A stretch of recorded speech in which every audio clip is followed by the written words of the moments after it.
Yeah, I'm in the army, so my stuff's been leaked 100 times, so it really doesn't matter at this point. Well, that's the thing. My stuff has also been leaked. Like everything about me has been leaked. Social security number, every address I've ever lived at. So it's like I can't stop anybody from impersonating me now. So I just don't give a shit anymore. My password is 123 123.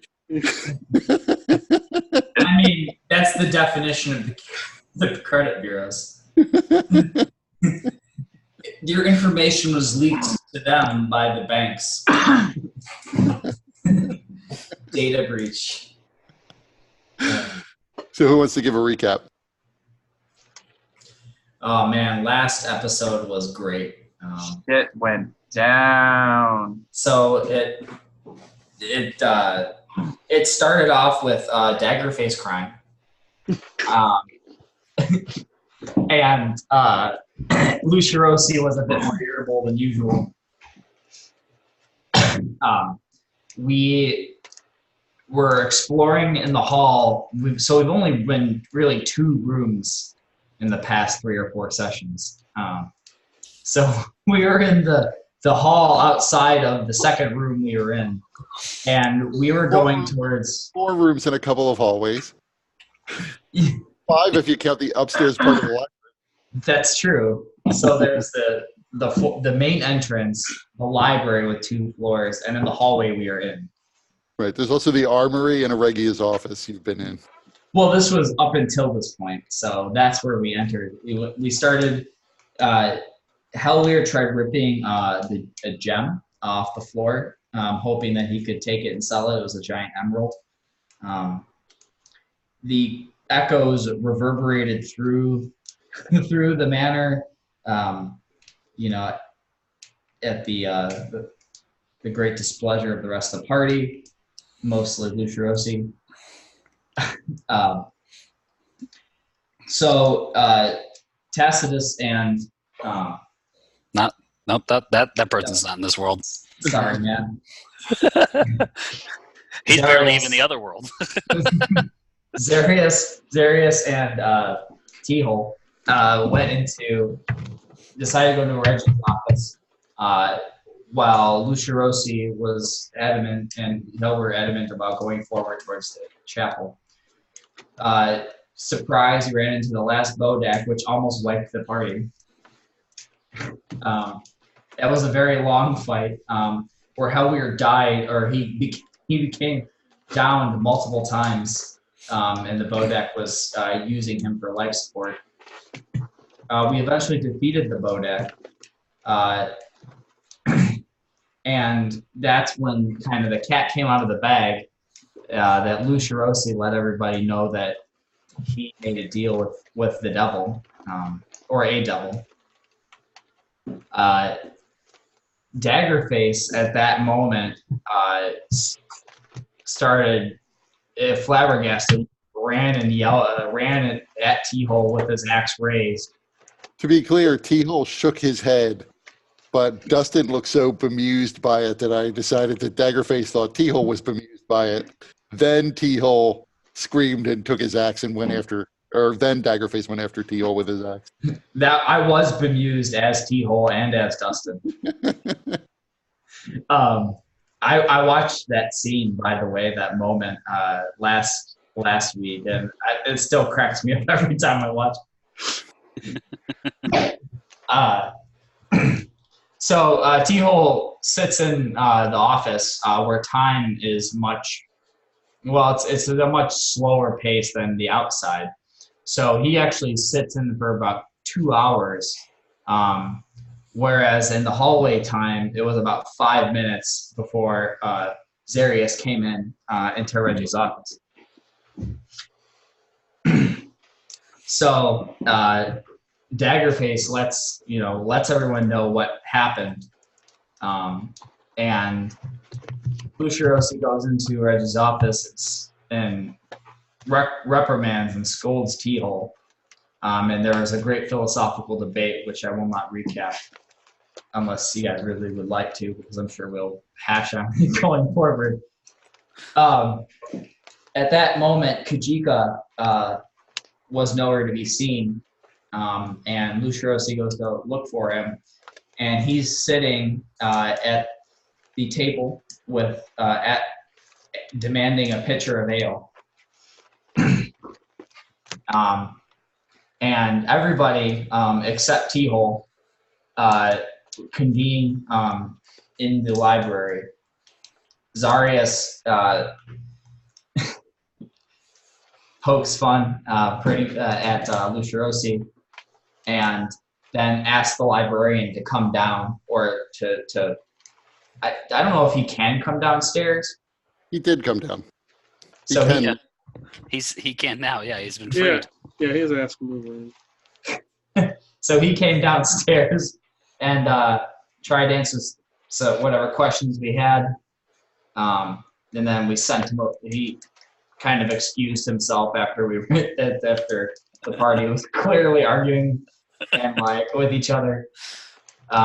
And we ended the session with Kajika trying. Basically, Kajika's at the point of leaving. At that crucial moment, a demon skeleton is charging down the hallway at T-Hole, and he's got about 3 minutes of time before the skeleton's at him. 3 minutes hallway time. 3 minutes room time. Right. Oh, yeah, that's right. Because Was it T-Hole just- closed the door, so Was it just reacted. 3 minutes? Yeah. It is just 3 minutes. It's one round translates to 3 minutes, or about 6 seconds to 3 minutes. So also, kind of before all that went down, Luciosi and Hellier were arguing about whether or not the gems were worth keeping. That they were trying to smash through some gems towards the office so they could go through without trying to avoid Handsy, who is in the next room that's not a Reg's office, towards where the chapel would be. So there's a lot of kind of debate about how to rest or where to rest, because the party is pretty worn down and doesn't really have a whole lot of energy for another fight. So Yeah, and to one thing that sort of happened off of your radar, but was going on elsewhere in the map, was Kajika. When Kajika disappeared, he actually went up to the door and opened it and tried to walk out. But you guys just didn't see that. But it turns out to not be so easy. He nonetheless sort of got the sense that Daggerface can probably get him out. But he needs Daggerface to open the door for him. good thing we bargained his soul away. He's no longer eligible to open the door, manipulate the house. So the door to the office is now closed. Timo, 3 minutes. What do you want to do with your 3 minutes of time? Yeah, And so you're smart enough. I mean, you have like an intelligence of 18 or 20. So you can work it out in your head that that's about the approximate amount of time you have. so what T-Hole's gonna do? So question: does this door open inwards or outwards? It opens in. All right, perfect. So what T-Hole's gonna do is spend an action point and cast the tiny hut. Okay. Let's see. Actually, I might have. Let's see. It's tiny hut. Which it's application. Actually, I might have to spend 2 action points. One to cast tiny hut. One to get a spell slot for one because I don't have any.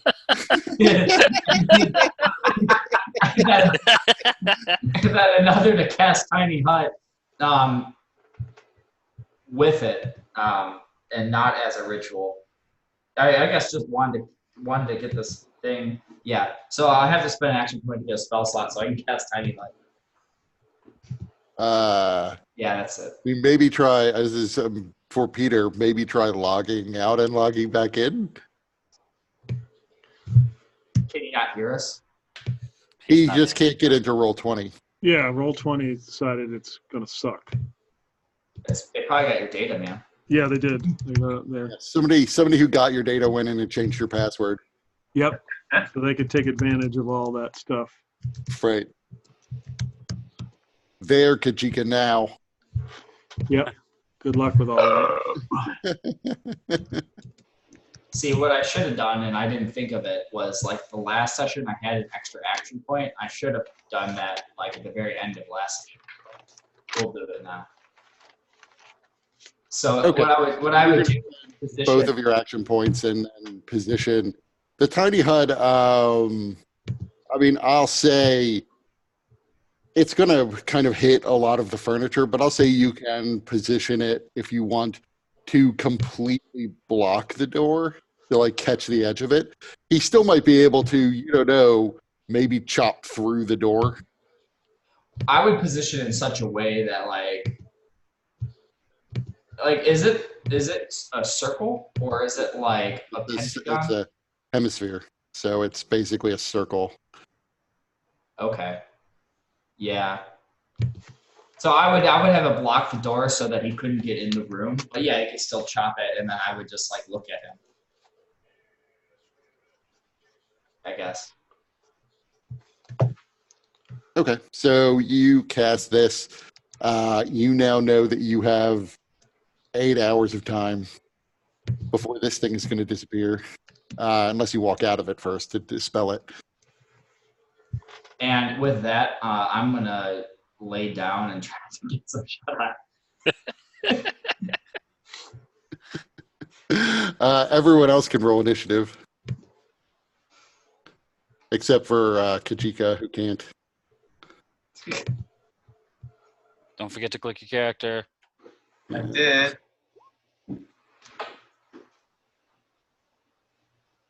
Right, I rolled well. That doesn't happen often. I rolled not shit. Not well, but not shit. Normally my initiative's 2 or 3. So he's already gone past the door, right? He's from where the librarian is. He's kind of in the doorway.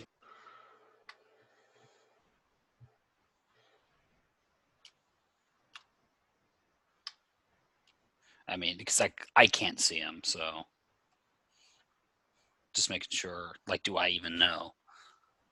Well, we heard a scream or something before the end of the session. The librarian yelled that you guys needed to come out here because there was a skeleton in the hall.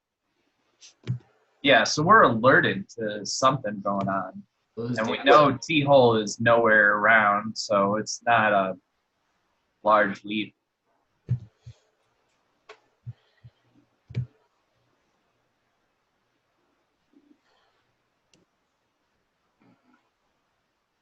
So, Zarius, you're first. You might be able to see him from where you are. I don't know. Yeah, you can actually see him. This is him here. Oh, that's him. Okay, got it. I don't have much to work with here.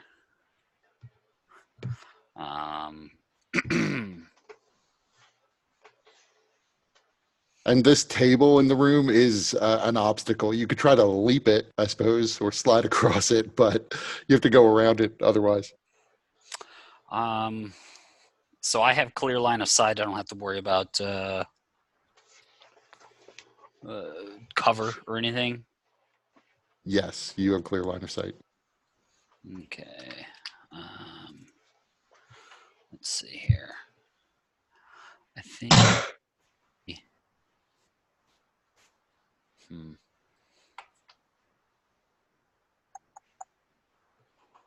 Yeah, I only have so much. I'm going to cast my guiding bolt at 2nd level. At it. Yes.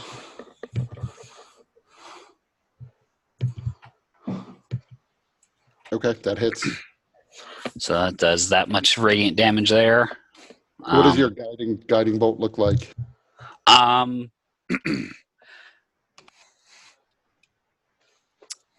I imagine. I don't know. I just imagine like circles disappearing all over my screen. what? T-Hole's putting up a bunch of circles on my screen. Oh, yeah, I can't. So that room's blacked out, so I can't see it.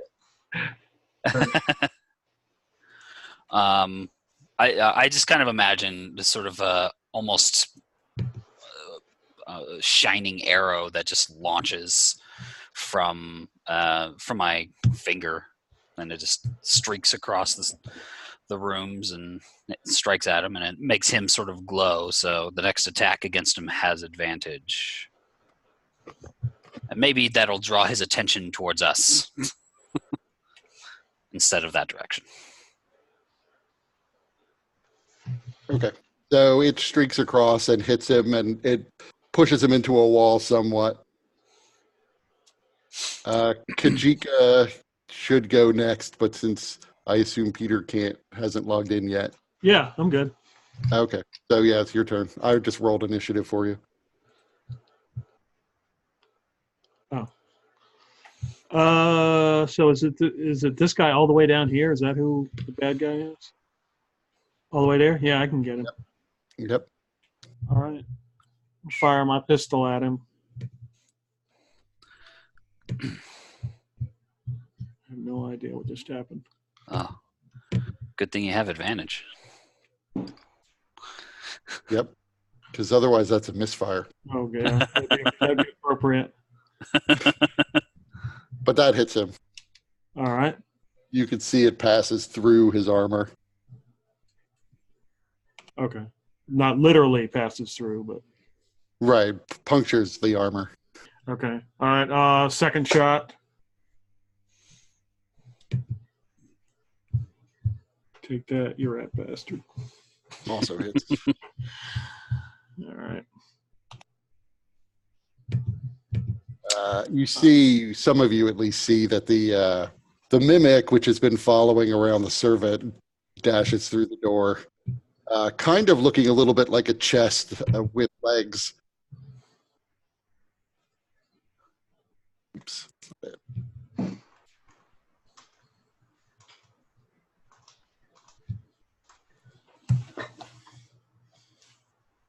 Are we getting it? Oh, what the fuck is that thing? What?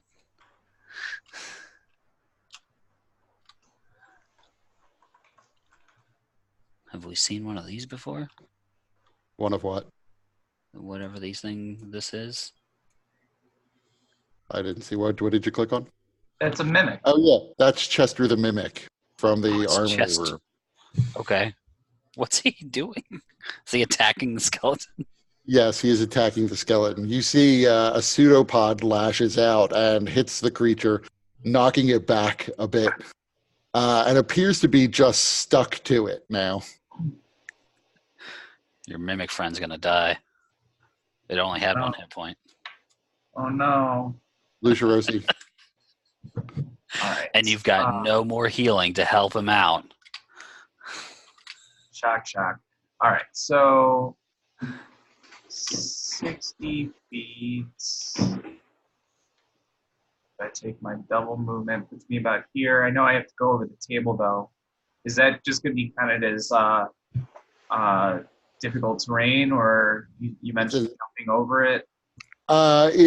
It is difficult terrain. It takes twice as much movement to pass over it. It's about 5 feet wide, basically. So it counts as 10 feet, but you also have to make an acrobatics check to see if you can navigate diving over chairs and then into chairs on the other side without falling prone on the... Okay, so I'd end up right about here if I succeed? Yes. Okay. All right.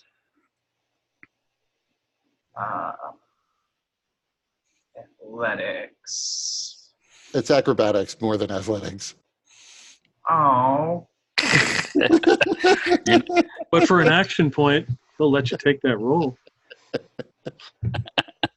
I would let you take the D20 roll. I just need to know what your modifier is. You can take the 14 since you legit rolled it. It would be a 14.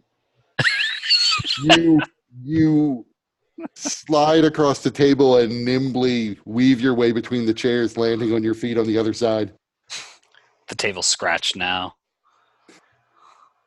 So then, As you go, you hear "Arrgh," as you slide across the table, putting gouges in it in your armor.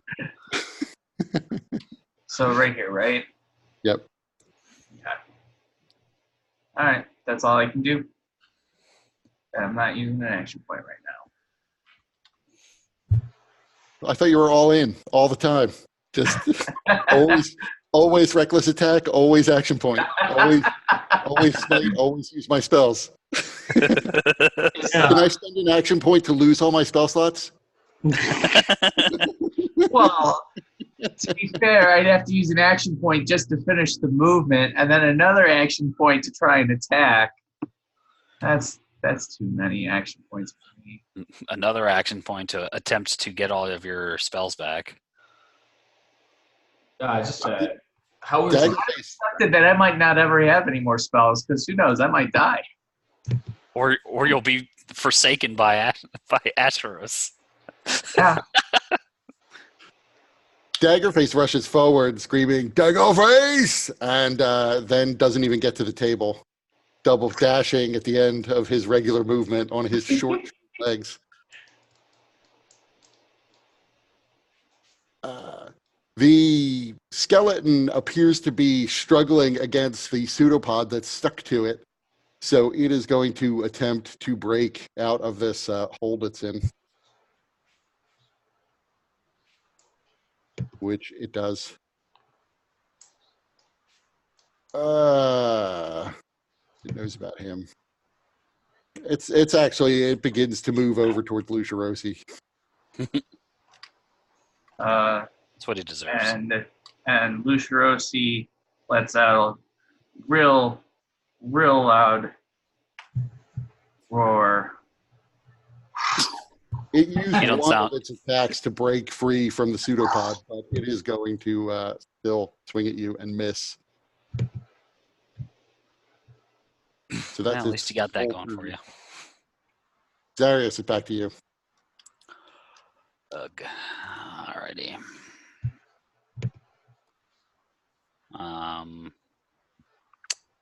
I don't have a whole lot here. What was this range again?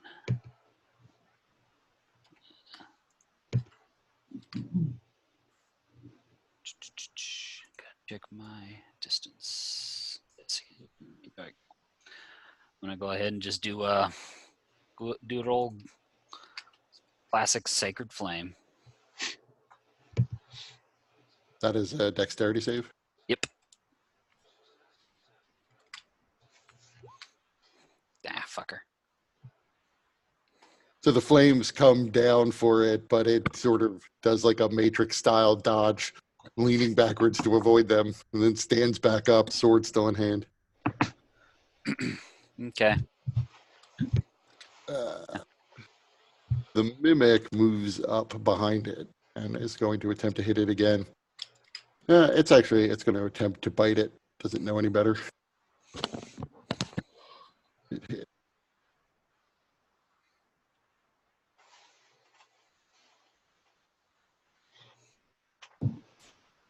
And Kajika's turn. All right.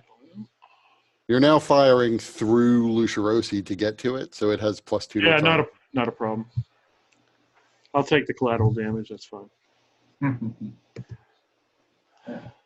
I imagine Kajika doesn't really care if Lucirosi gets hit at this point. Let's see here. You might care if the creature lives to kill Daggerface, because then you're all stuck.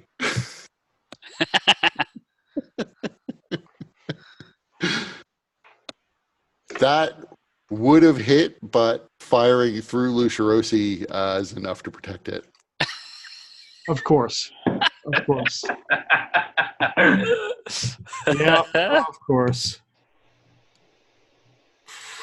And that goes a little bit wide and pings into the wall, digging into one of the paintings of Auregia next to the doorway.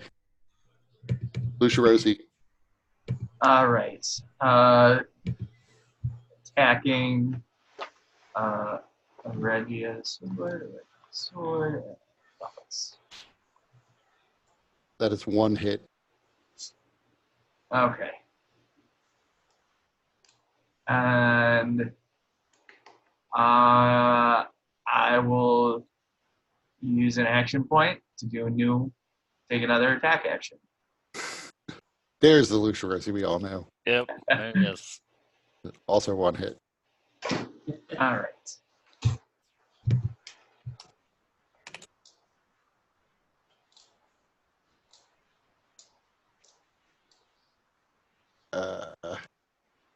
Daggerface is going to attempt to leap across the table. This might not go well. You get in Kajika's way. Spends the whole time just falling in front of Kajika. Nope. Daggerface actually is even slightly more nimble than Lucirosi in making his way across. And then he will take his attacks with his axe. Hit with the second one. So Daggerface brings the axe down, and you hear a crack begins to go partly through the armor. Ribs start breaking off inside the chest plate of the armor, and the creature just falls over. Some of the limbs appear to be twitching, but it can no longer functionally attack.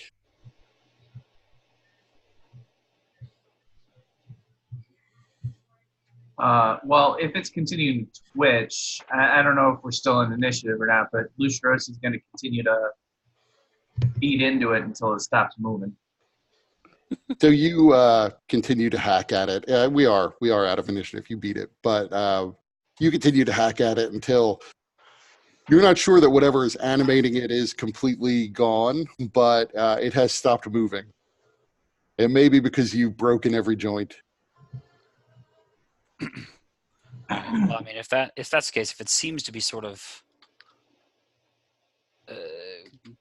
still slightly animated, then I'll use my Eyes of the Grave just to see if it still has a glow of like a undead to it, or You do sense there's something undead about it. However, it's not got the sort of signature you would expect. It's almost more like the body itself is undead, but there's another force that it was also controlling it and giving it its intelligence.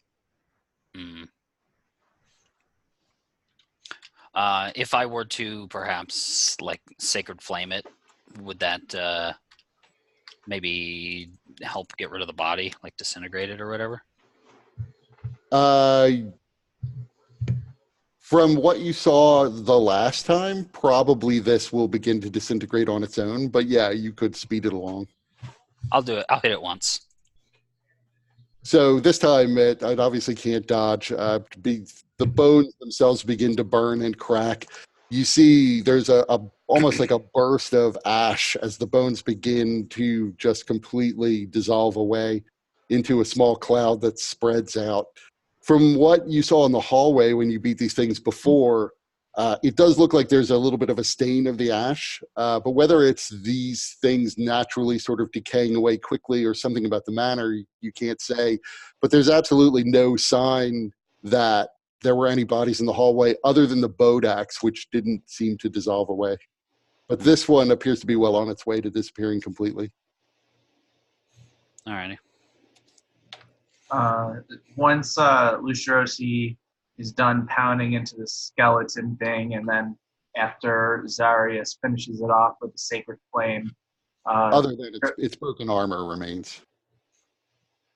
So Lucirosi is going to look around and he's going to go, where's T-Hole?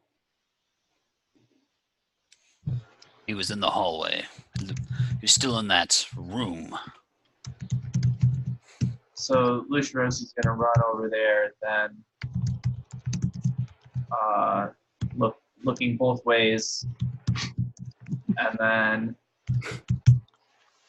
heading over towards the room.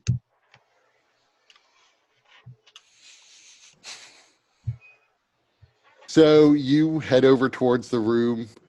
and you see the door is closed. So I try and open it. You can't. And then There's I clearly can't. something is holding it shut. You imagine T-hole barricaded it. I pound on against the door, yelling, "T-hole! T-hole!" Do not believe he can hear you.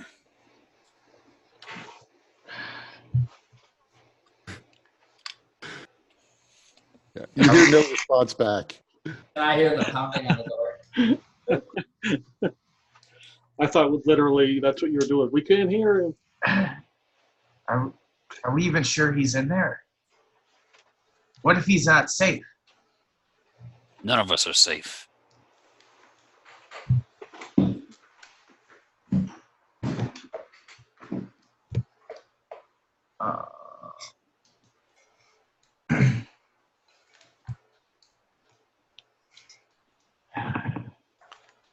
I mean, yeah, you don't necessarily know he was in there. Zarius knows that he was in there when Daggerface came to fetch Zarius. Yeah. But, could be in the armory, could have wandered, could have been carried off by all the extra Bodaks.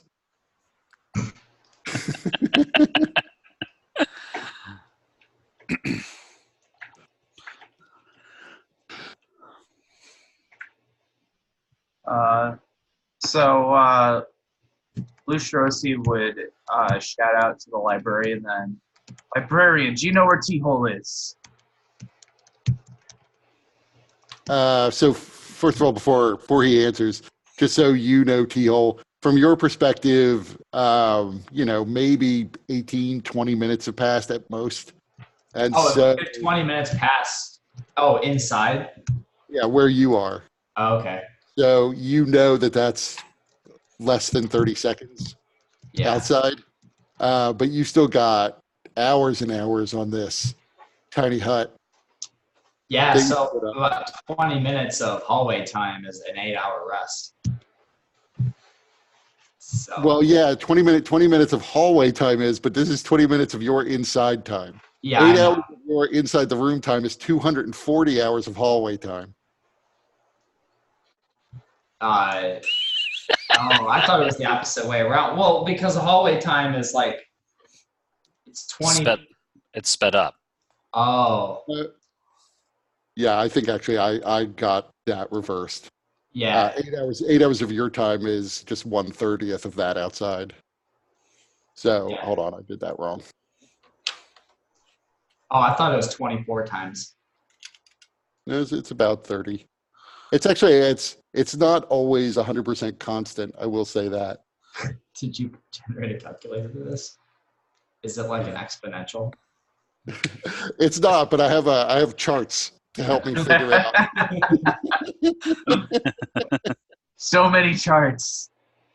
Yeah, so you figure it'll probably be about like 16 minutes or so outside when 8 hours for you will have passed.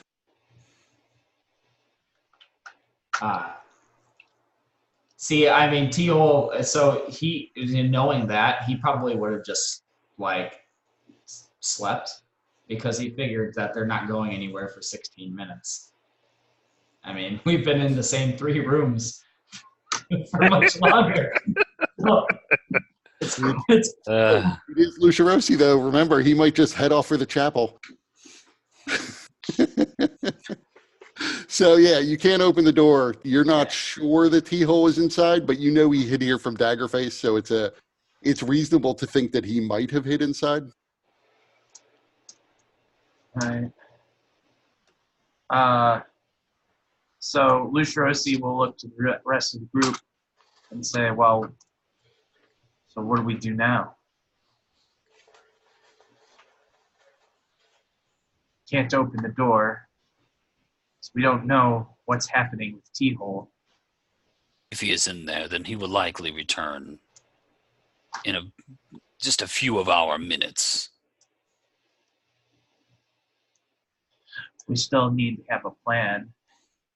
And Kajika, are you still planning on leaving us?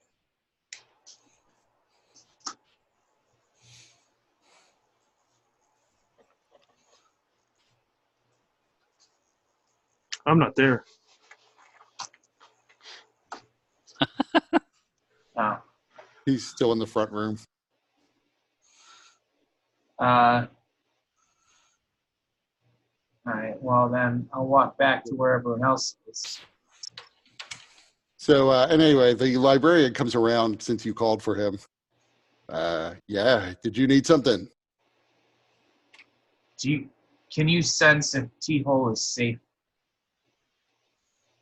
I don't know about sense, but you think he's in the office? We presume he is. We can't open the door. So the librarian disappears, just vanishes from sight, fades out. And T-Hole, can you see in that room right now? Or is it dark? I could see. Okay.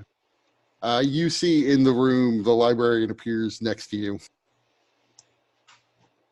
Ah, Outside your tiny hut, though. Yeah, everybody is looking for you, I think. Well, Lucia Rosie is. Maybe nobody else actually technically said they were looking for you. well, tell them I'm safe, and is the thing dead out there?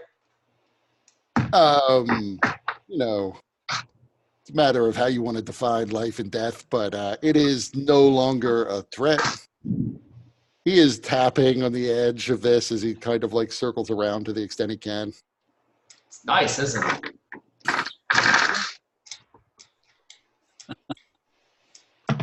Well, that's good. Little known fact, some of the research for this spell was actually done here in this manor, so I have seen it before. Oh, really? Yeah, what is currently the upstairs game room used to be a laboratory, but it's not. It's a game room now. Who uses the game room?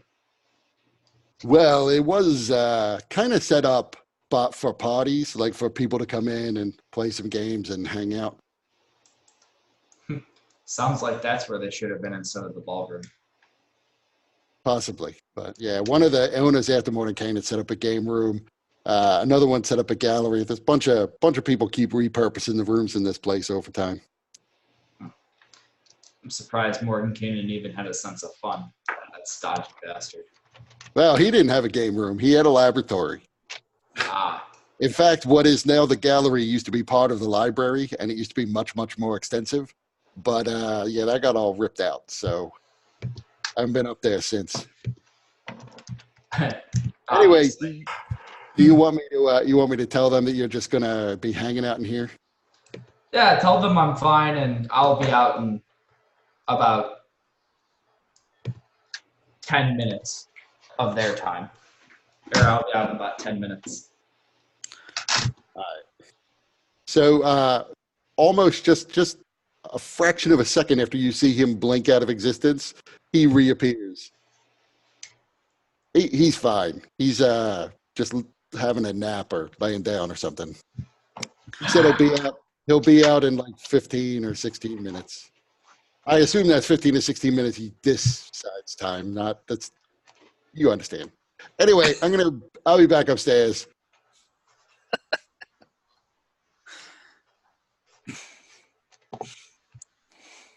Of course, T-Hole would do something like this. All right. And then Daggerface comes over and says, "So should I let Kajika out or like not?" Honestly, Daggerface, he must make his own choices. It would be hypocritical of us to keep him here. He is his own boss.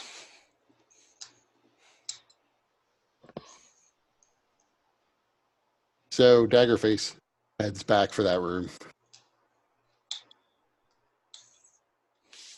Kajika, are you still leaving? That's my intent. I don't think deals with the devil are going to be undone. Yeah, I think you're probably right about that. But, well, I'm sorry to see you go. Are you ready? Well, we're missing one person. And he looks around. You mean T-hole? No, I don't mean T-hole. We're taking Hellware with us. He starts looking side to side. He's not sure how to react to that. Vegeta, what do you mean you're taking Hellware? He can't be trusted. I can't trust you with him. Hellware is capable of making his own choices. If he wishes to follow you, then he can do so once he awakens.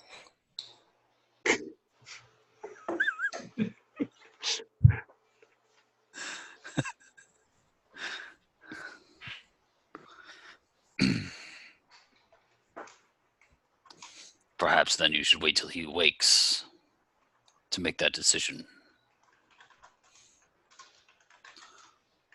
Though like a child, he is still grown and can make his own choices.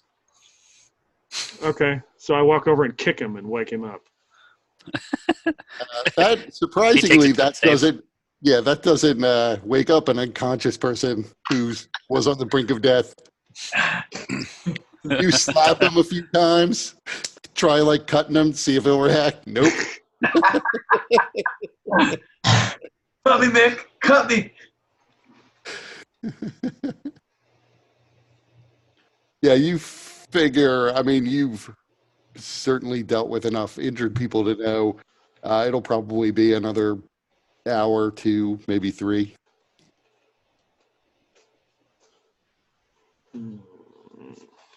Unless there's like magical healing. I need to save my spell slots. I'm not doing it. I am incapable. Yeah, we know. You were incapable after the first fucking room. Yeah, it's true. Wait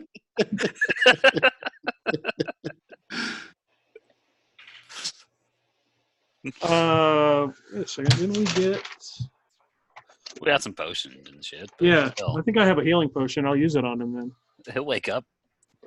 Let's give him some time. Right.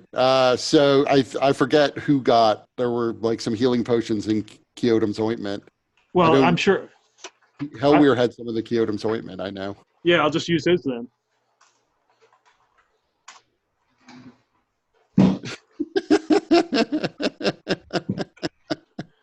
It is now. Yeah. So you proceed to rub oil and lotion all over Hellweir. Yep. He begins. That's happening. You see, he begins to stir.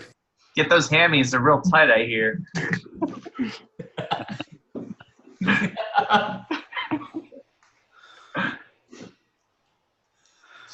What happened?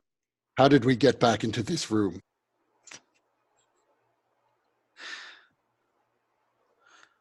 Got knocked out. Again.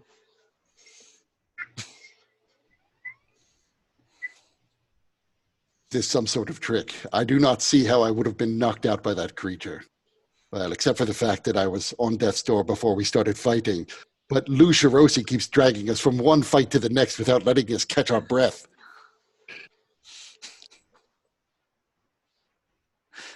Were you aware of this devil dealing? 'Cause I What can't remember. devil dealing? Well, Lucerosi's made a pact with that devil, and so is T-Hole. So I'm getting ready to leave. Would you like to come with me? What pact has Lucerosi made with the devil? The devil was offering to grant me favors if I gave it my soul, but I've never responded. It was a silly idea to begin with. Well, Lucerosi, apparently they did you thought it give was a up good your idea. soul?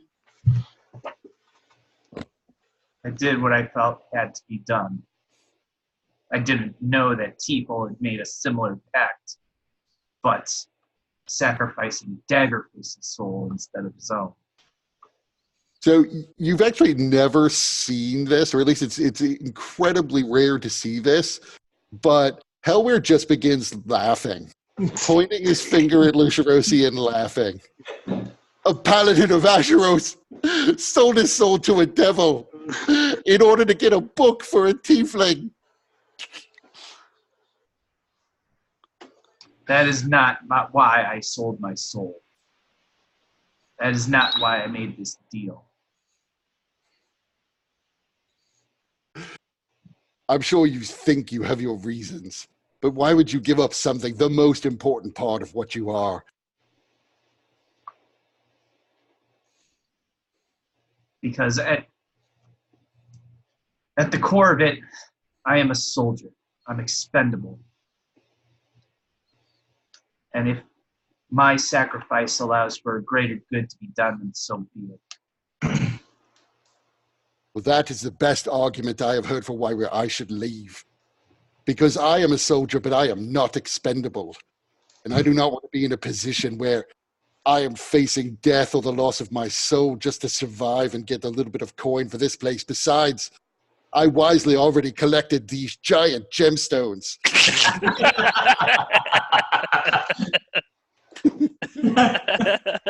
And as I predicted, I will be able to leave alive with them in my possession.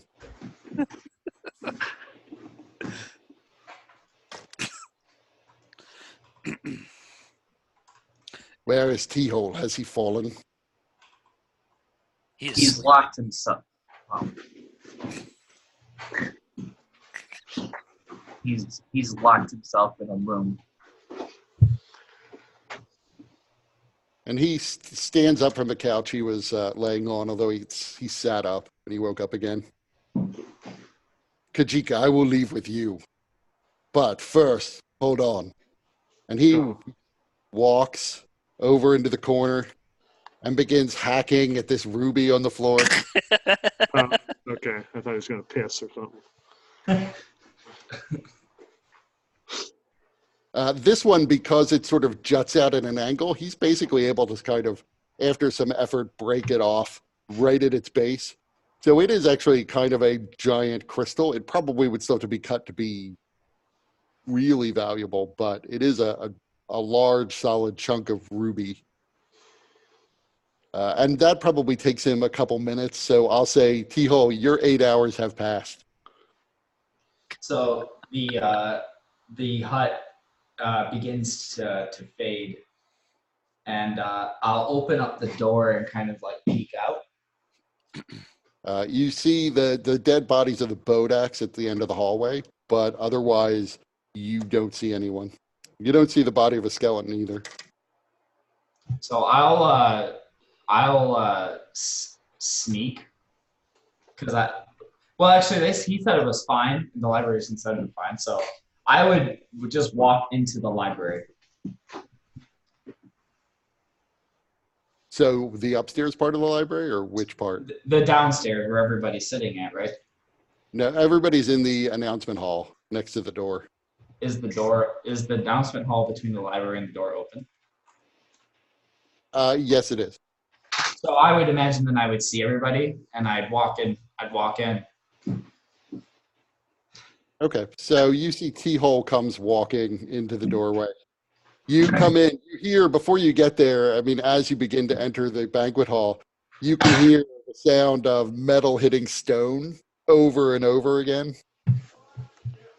And you realize when you get there that Hellware is breaking off that crystal you saw when you first got in here. He's doing it with just a handful of hit points and. Right. Well, Also, you see, when he breaks it off, finally, he starts picking at something inside it, and you see what looks like the dead body of maybe a mouse. Hard to say at this point because it's shriveled up, falls out, splats on the floor. Ugh. I am ready to leave. T-Hole. Kajika Yes. and I are leaving this place alive. You want to come? Well, I think we could actually make it to the next room now. You see, Well, perhaps you are already- aware that apparently Lucia Rossi has sold his soul to a devil. Yes, Daggerface. and this coward has sold Daggerface's soul to the devil. And for the second time in forever, T-Hole begins to laugh and points at Daggerface. I mean, Hellware. Yeah, Hellware begins to laugh and point at Daggerface. I must say, I am tempted to stay just because this place is so funny. Well, in my defense, I did not know Lucia Rossi was going to take any sort of deal. I thought it would be In your defense of Lucia Daggerface Rossi. is also he just begins roaring. He can't even form words right now. And Let me- spell slot to cast silence. Let me posit you something to think about. How awful was it to see the demon that we encountered at Watchtower? He was a magistrate, right? He was the Lord Chancellor. The Lord Chancellor. How awful was it to encounter a demon as a Lord Chancellor?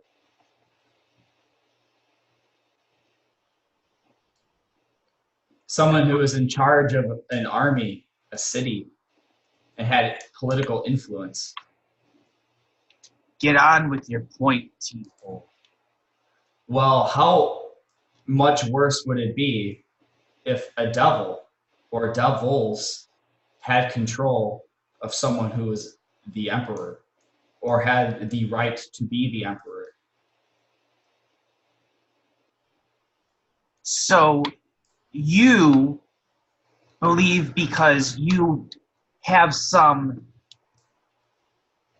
misbegotten, senile moment where you believe that you're actually the emperor.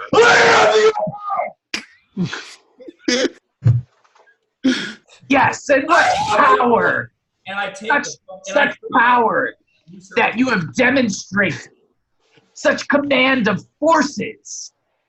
You are nothing but an old, senile man with some magical talent. You are a grifter, and you have grifted Daggerface out of his soul. You are just as bad as that asshole, Morton Kamen. There was no saving him.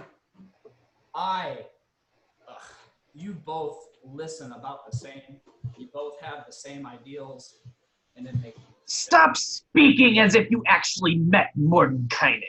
Stop speaking as if you actually have some kind of innate knowledge of this place.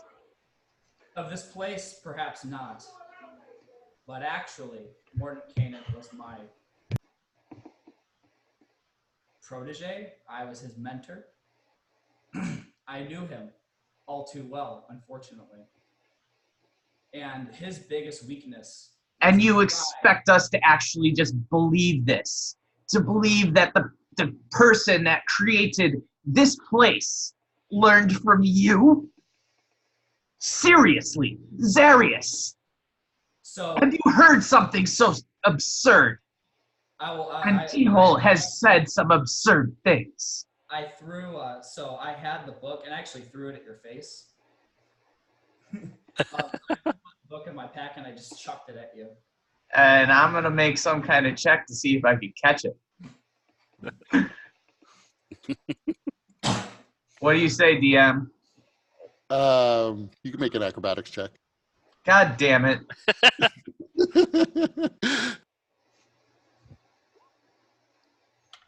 That's enough to catch it. It's not the most graceful catch in the world, but you're able to catch it against your body and hold on to it. Do the fumble and I mean, I could have made it a sleight of hand check. Either one would have done.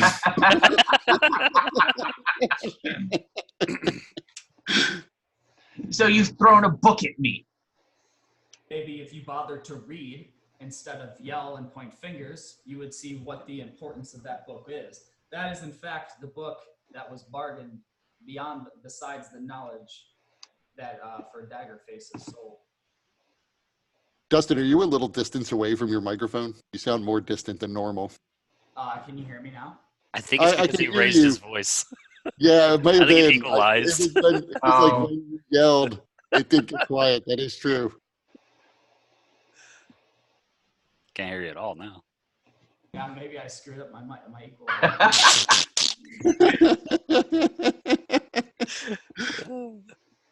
I mean, it's fine. I can hear you. It's just you got really quiet. Wait, did he go away? He He vanished. might be reconnecting. Oh. All right, can you hear me now? It's the same. Not the same. Quiet. It's on the microphone side. Yeah, Is don't there a worry way about that it. we could just like increase his? No, not really. Then I'll just yell again and it'll keep getting more quiet. So I'll glance at the book that he threw at me. What is it? It appears to be it's written in common, but it appears to be notes of T-Hole on the sort of history of Mordenkainen, like all of his personal observations about historical events involving Mordenkainen and the birth of the empire. I mean, what's your? I don't have it open. What's your insight? Your passive insight. Passive insight would be a 15. So, looking at it, while you couldn't determine exactly how old, you would guess this book looks pretty old. Like it's from the style of it and just from the condition it's in, you would guess this book must be a couple of centuries old, which is older than T-Hole appears to be.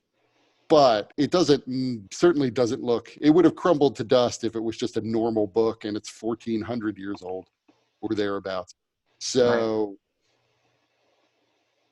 And so Lucia Rossi would then counter, so you've thrown a book at me that shows maybe you've been around a few hundred years. But still, you are no emperor. At best, you are a fallen, what's the word? A fallen, banished emperor, ex-emperor. You have no power. You don't have the same authority or control.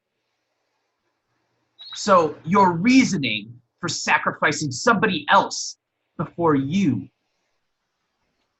is still a coward's act.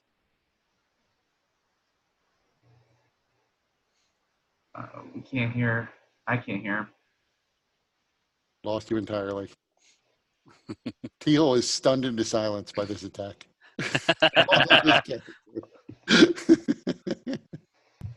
What has happened?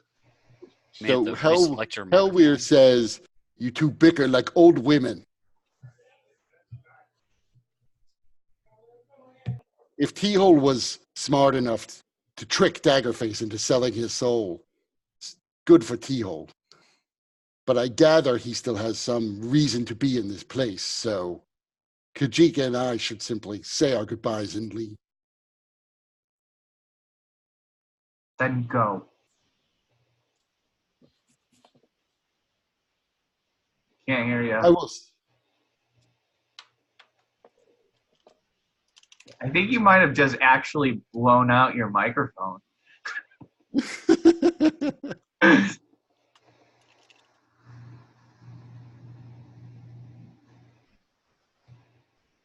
So Hellweir turns and says, Kajika, are you ready to leave? Can you hear me now? Yep. Yeah. It was on the built-in, not the actual mic. Right, I think you scared your actual mic into It was terrified. Down. Probably. I don't yell that often, especially like that. So I would be surprised. It pulled in like a turtle head. I wonder if my neighbors are concerned. Yeah, especially if they understood what you were saying. that I am the emperor. They're wondering, like, what sort of thing do those two have?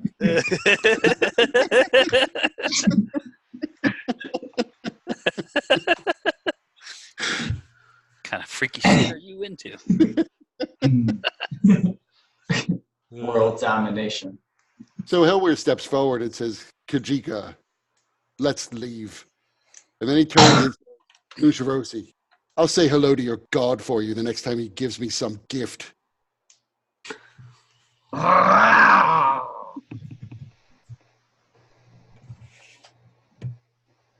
wait, Hellweir. We might need your help.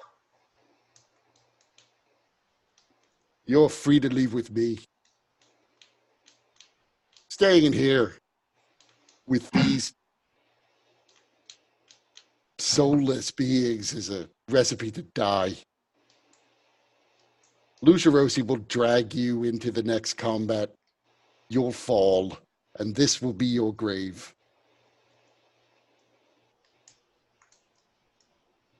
That may be. But we need to stop Paradonna. You don't know what she's capable of. I don't really care what she's capable of. Great love. I have enough wealth here in my bag to fund an army to go and free my people from whatever the demons have done with them. That was my primary goal in coming here, to find this. My mission is accomplished. It will not stop there. If I free my people, I will certainly take the reins at Colossus and the Deadpools, continue to operate the business. You don't understand how the world is at the brink of war. I would know because I caused the first one. The demons are coming back. The land will be rife with them. And your people will not be enough to stop it. The only way to stop it the last time was to erupt every civilization in war and unify them. And that's how the Empire was born, in blood. And in fact, that's what I had to do in order to make it work. Hence the Oathbinder Wars. We're coming on that again, with demons walking the land as bad as it was pre-Empire. With all the gems in the world, you could not raise an army enough to stop them, especially with Paradonna flooding them in. She's using this place as a conduit to lure more of them into the material plane. He shakes his head and says, well, if what you're saying is true, then when you, and he kind of maybe rolls his eyes a bit, when you recover your empire, you will need allies, and you will have an army of Goliath on your side, because I will be ruling them then. There will be no empire to recover when she's done. Well, there will be no saving my people if we all die here. There will be no saving your people if you leave either. They'll just be delaying their inevitable death. You at least have a chance if you continue. You underestimate how good Goliath are at surviving. I don't know how the demons took us the first time, but they will not take us again. If that's what you believe. Kajika, open the door. That's not my job. Fine. And he steps up and he opens the door. Behind the door, you see there's a silvery mist that starts to creep in, but doesn't make it too far into the room. And Kajika says, I do not remember this mist last time. You mean Hellweir says? Yes, Hellweir says. Sorry.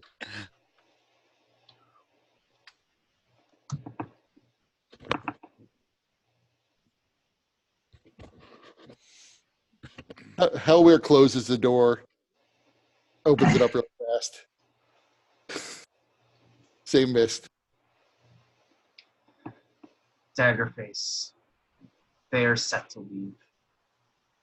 I would not want to force them to stay.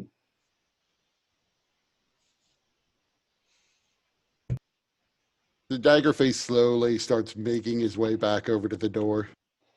Close the door, Hellweir. Stay close. I don't know exactly.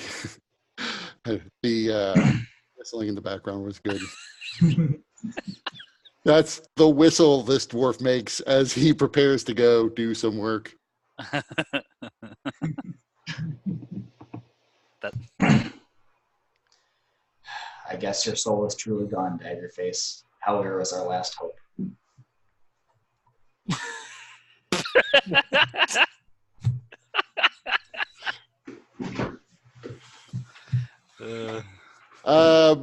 Okay, make me a charisma check on that to say that, so I can figure out if Daggerface runs back to attack you.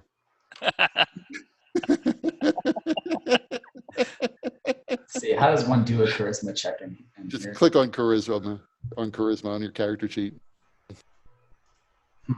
It doesn't actually let me do anything. you gotta click the word. Click charisma. on like the Oh, mop. word charisma. Yeah.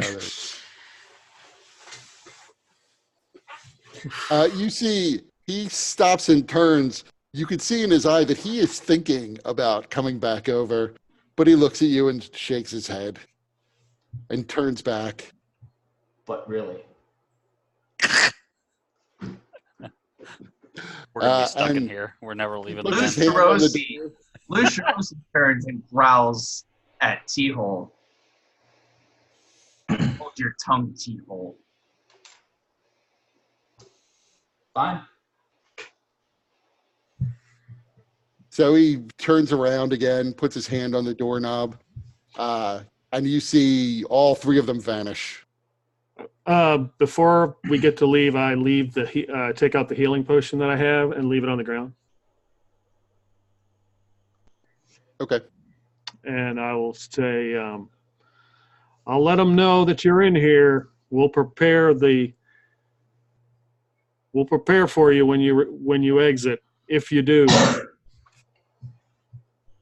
So when you come out, you are back in the same room where the door was previously, inside the Sky Palace.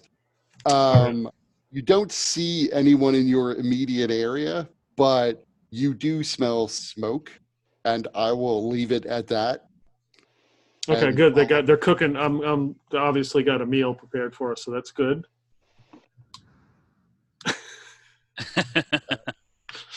Back in the room, though, you see Daggerface has disappeared.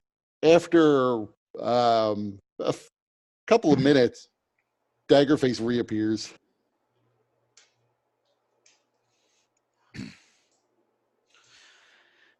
We must rest.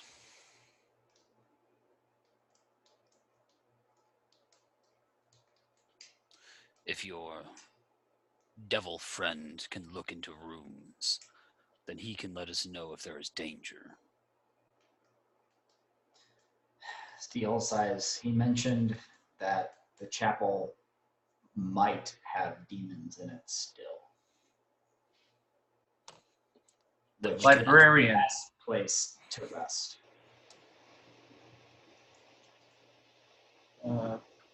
We lack. I meant to say, based on what happened last session, if anybody sends me either an email or PM or whisper message and you don't hear back from me, just ask in the chat, because a lot of stuff from Mike got lost and I still haven't figured out why it didn't pop up.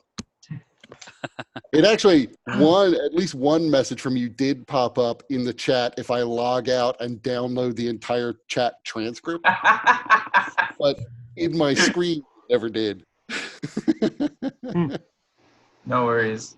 But I'm calling out the librarian like out loud. So he comes back into the room. can you tell us, are there any enemies between here and the chapel or within the chapel? Well, I kind of already told you what I know about enemies that you might face here. I can basically enter into any room that is part of the library, which is the upstairs and downstairs library in the great room and Auregia's office. but I can't just bamf into every room in the place.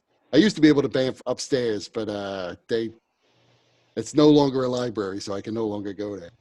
So that's why you were able to check on T-Hole. Yeah, it's part of the library. Even with your circle broken.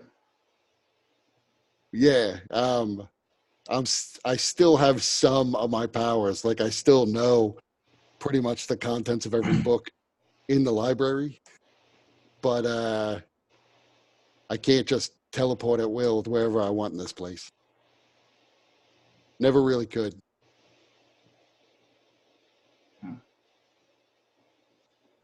That said, I think between here and the chapel, you will have to walk past Handsy, which he may be deactivated or asleep or whatever it is he does. He doesn't really sleep, but he may not like actively looking for people.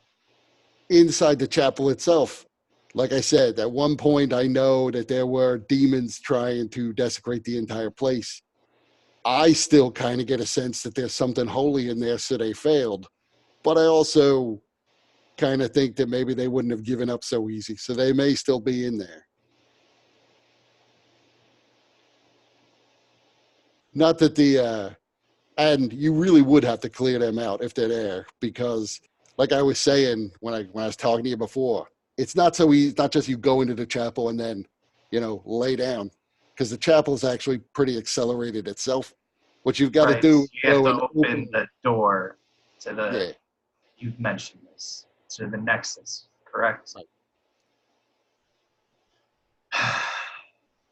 You're right, Yes, we do need to rest. Time is of the essence, but we cannot keep going at this pace, especially now that we are down 2 men.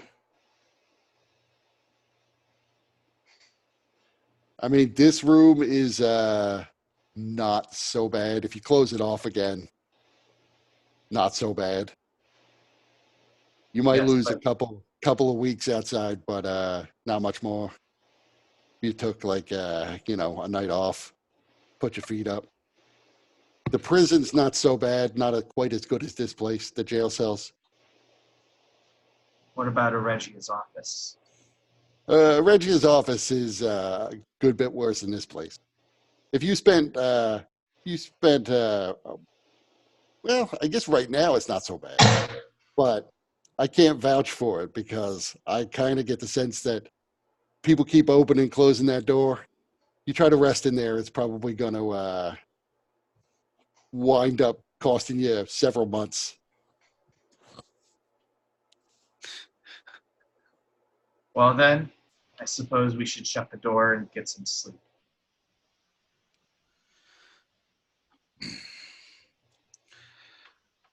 Last time we closed the door, we met with more foes. I expect we'll encounter more yet. But Yeah, at least this way we'll be prepared. To be clear, Paradonna clearly knows that you're in here.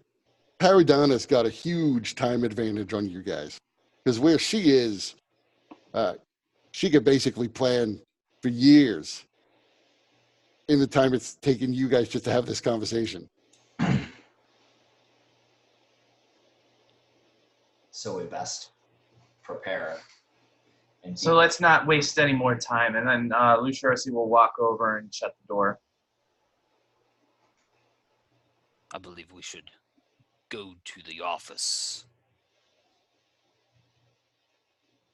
Why? The librarian has said that this is a better place than that. The time is being lost outside, whether we like it or not. We must be most efficient for ourselves in here. If we die because we cannot make it past the first 2 rooms, then what is the point? I don't understand your argument. Every time we open that door, we have to fight new things. So by that logic, when we open up the door to Regia's office, we will be fighting things in the hallway versus fighting things 1 room over. It seems the office runs differently. You were there for, it would seem, several hours, while it was only several minutes for us. Yes, but Leave the door open. You're forgetting that we have not seen the effects of what happens beyond this door when we close it. We don't know how time acts outside this room because we've never tried it. It does appear to go faster. We did notice when opening the door to the library that the library seems to come to life as if it was at a standstill. If that's... Anyway, that's what I remember last time we opened up this door to the library. Yep. So then that might be that the library speeds up, but the hallway, relative to this room, we don't know. I'm not saying to trust the librarian because it is obviously a sleazeball, but Hey, I'm right here. but Close the door in the room. I have traded my soul for this information, so I have to trust that it is good.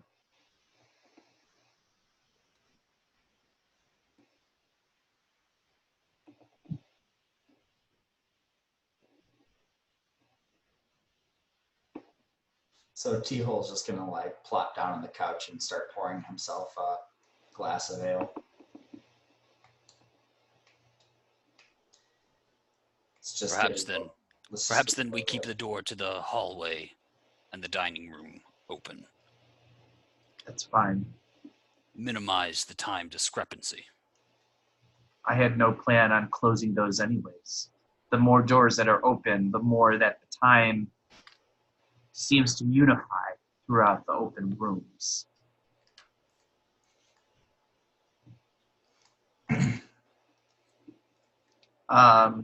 So yeah, I already shut the door though. So Lucirosi would begin taking off his armor and making himself as comfortable as possible. So the librarian says, I'm just going to open this door and pop outside. That's okay with you? Why? I think that is a yes. And he goes, opens the door, gives you 2 fingers, and closes it behind him. You know, I wonder where he's going. He always seems so anxious to not be around us. The other targets, he is not.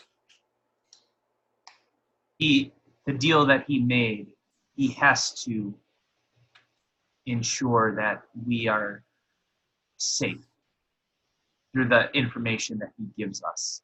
If he acts against us, that, to my understanding of the deal, would nullify the agreement.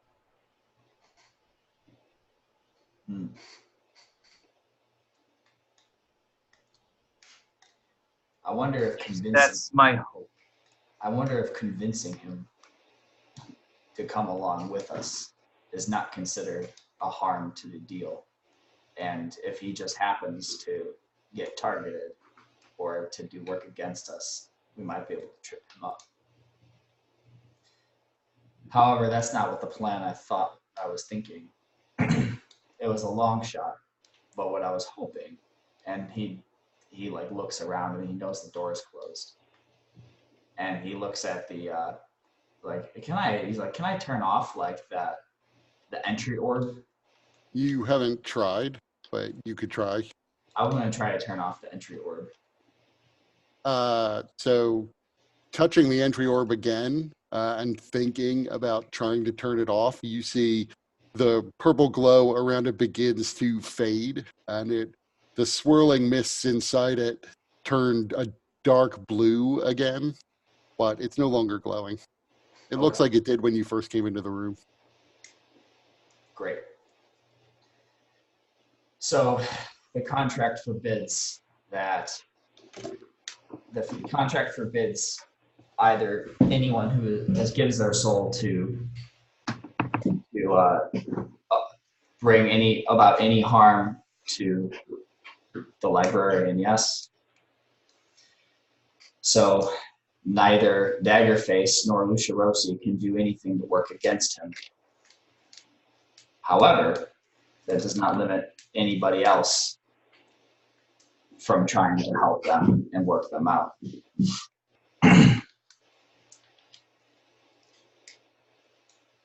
We have a chance to maybe bind him back in if we can make it to Mordekainen's bastard.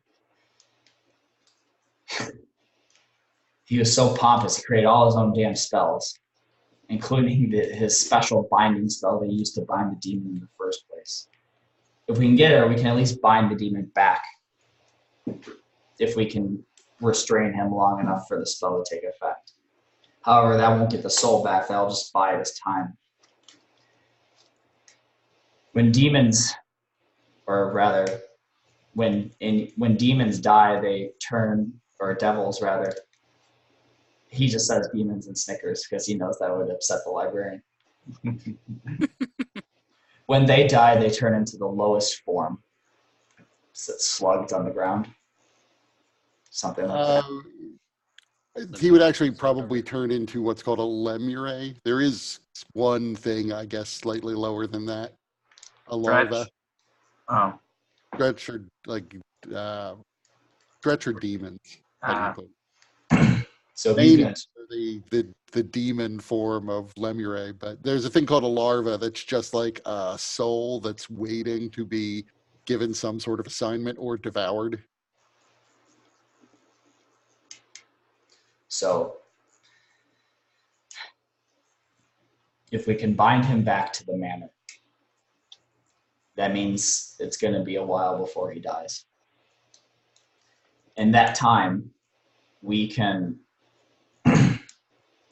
if we're able to kill him and turn him back into a lemure, the lowest form, that means I'm thinking we might be able to petition a higher power on the good side to get the soul from him, since he'll be a lower form of demon, if we can get something of opposite higher.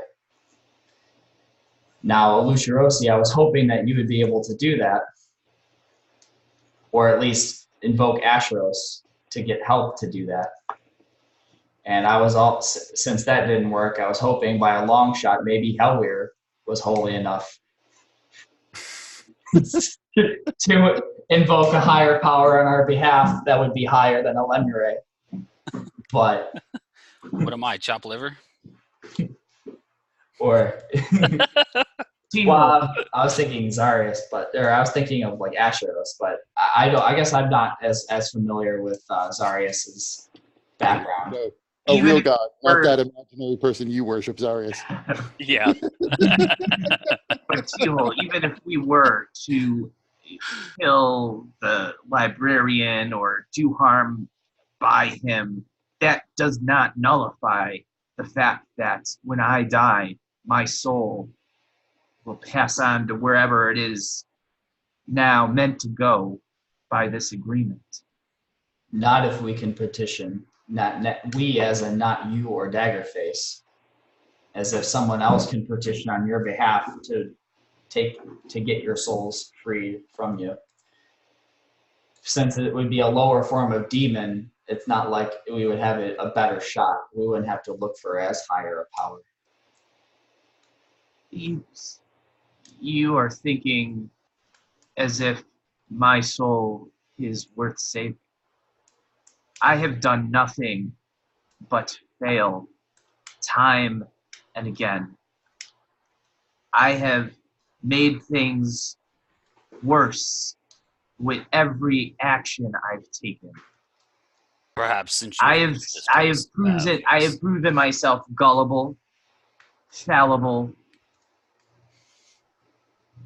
If I can at least, by this sacrifice, get Salasri back and put it into the hands of a worthy warrior that can bring the light of Asheros back into the world greater than it was before, then it doesn't matter what happens to my soul. certainly Daggerface deserves his, especially since it was lost by conniving, grifting. But I've made my choice. I must bear the consequence, and only me. That's Put fine. your, We'll put just your efforts to we'll just say one it. worth saving. If that's how you feel, then we won't spend our time trying to save your soul.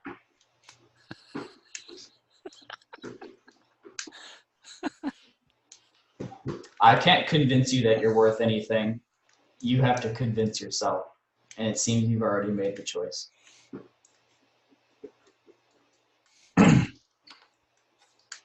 There is nothing to convince. My actions demonstrate my lack of worth.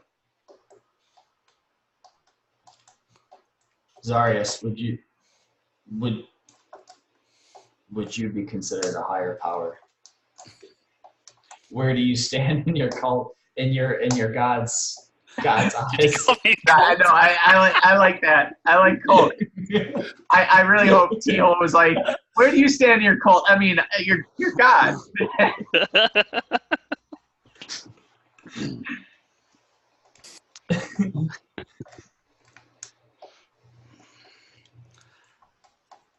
I petition for the god.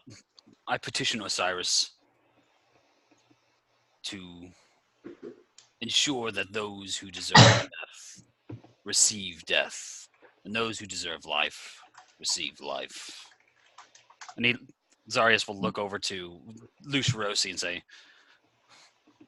Osiris has not called his hounds to claim your life yet, so that means you are of use. And I will continue to be of use until this body is no longer capable. I have sold my soul. I have not sold my life.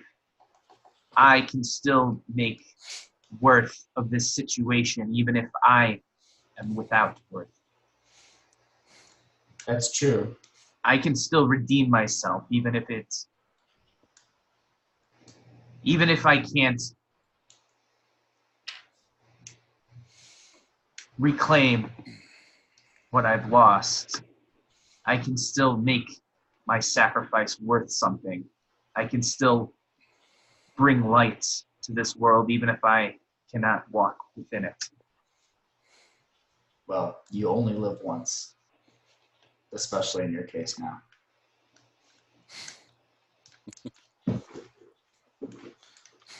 If we're done, I What think Osiris has to say. if we're done with this conversation, I think it would be best if we get to sleep. We have much to do still.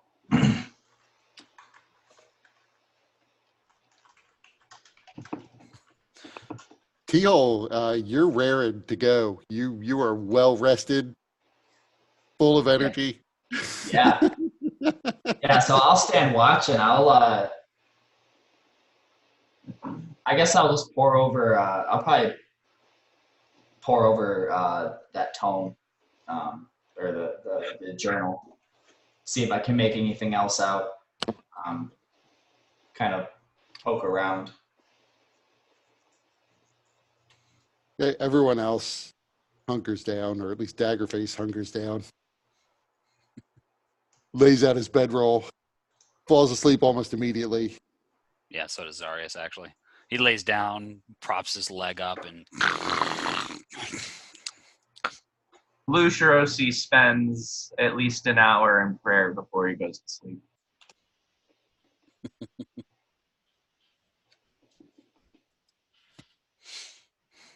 But the time passes, 8 hours pass, you wake up, you prepare your equipment, drink some of the ale, which seems to be the only thing on offer in this room, really. There's a basin in the corner that Daggerface uses to clean up.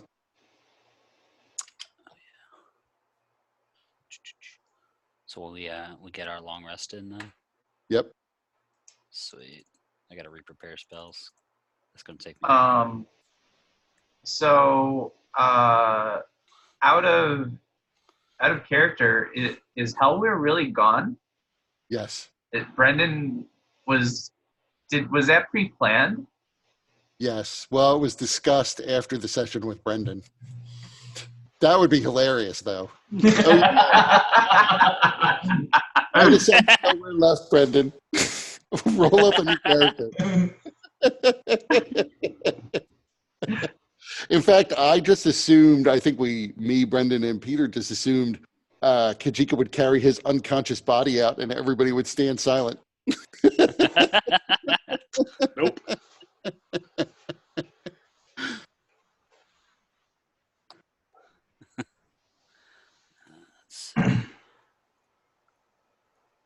But Daggerface prepares. He's more or less ready to go. He's been pretty silent for the most part since he sold his soul to the devil. He's not crying anymore. What is that?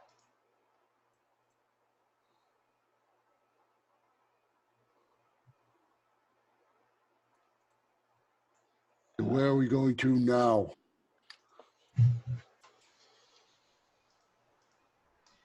We're going to the chapel.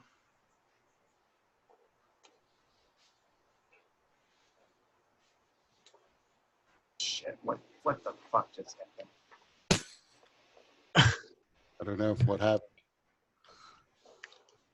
Okay, here we go. Never mind.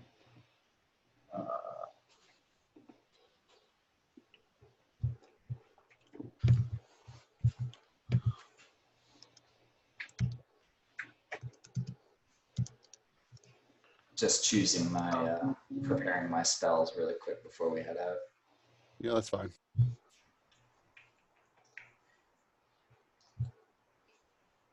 Daggerface goes into the next room and checks. The door to the hallway is still open.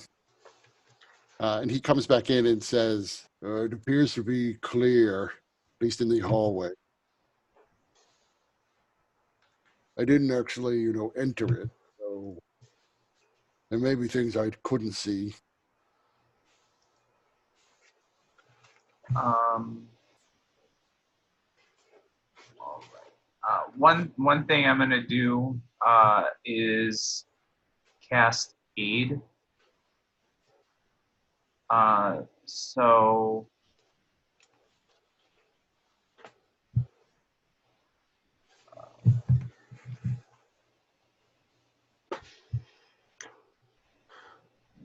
choose up to 3 creatures within range. So I'm going with me, Zarius, and Daggerface. That makes sense.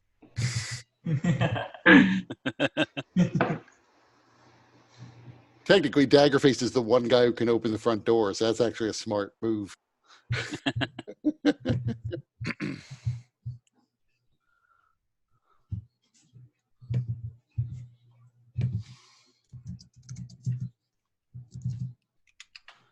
And then let's see if there's anything else I'm gonna be doing. Are we level 8 or 9? 8, I believe. Okay. I have 8 here, yeah. I was just making sure that I didn't forget a level up. Or forget to mark it as level up.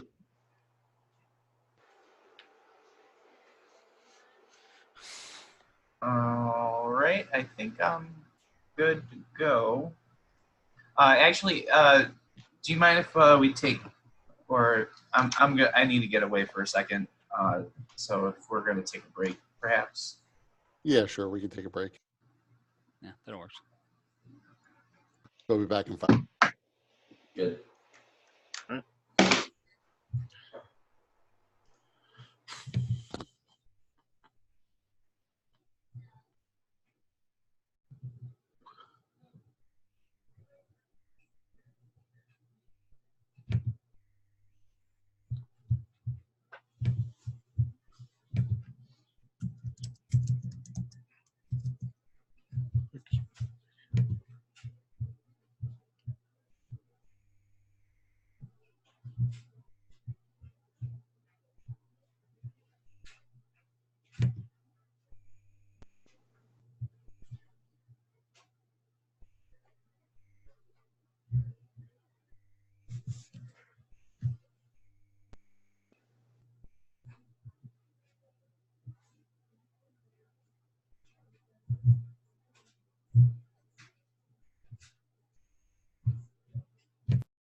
was a pretty good impression.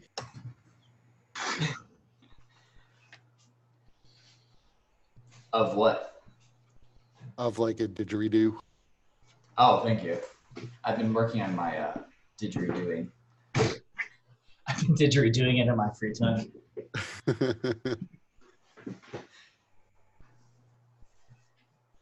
Running out of soy sauce.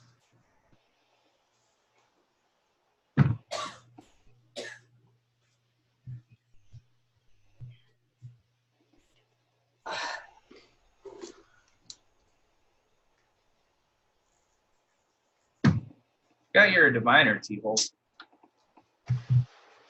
I am a diviner. Oh, you forgot that I'm a diviner? Problem with divination spells is there's not that many great ones. So like the benefits from casting divination spells aren't like as good because you don't cast them all that often because they're mostly non-combat. But when you cast them, you can get like a partial spell slot back. Yeah. So the cost of casting them is much, much lower. I mean, technically, if you had the spell Wizard Eye, you could certainly get a Wizard Eye past the gems that were blocking your way, at least into the Alchemical lab. So you could have taken a look around in there. Hmm. Clairvoyance also would have worked. That's 3rd level. So scrying certainly has just a lot of uses to ruin my plots. When you get up to there. Legend lore is I don't know, it's sometimes undramatic legend lore, but I'm a fan of it because it lets you learn a lot of the backstory, and usually DMs will throw something useful in with the backstory. Depending on what you're passing it on, I guess. When I did my casting, I beefed up on like more like a mix of combat and some non-combat spells. Right. Because all I was casting was Firebolt. So, but most people don't prepare Detect Magic, but Detect Magic's still a good one to cast a lot of the time. Detect Thoughts has its uses outside of combat. Yeah.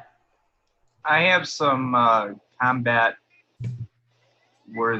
focused divination spells that I've homebrewed. If you want to take a look at them, see if any of them interest you, and then bring them up to Kurt. Sure. See if he'll approve them. As long as there's a win button.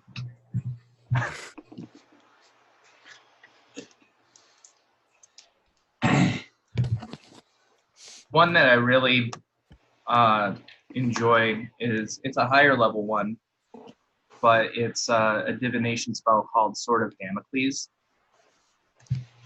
That one I'm quite proud of. What makes it divination? The fact that you're basically seeing misfortune and kind of manipulating that misfortune and that fate to happen when it's more convenient for you.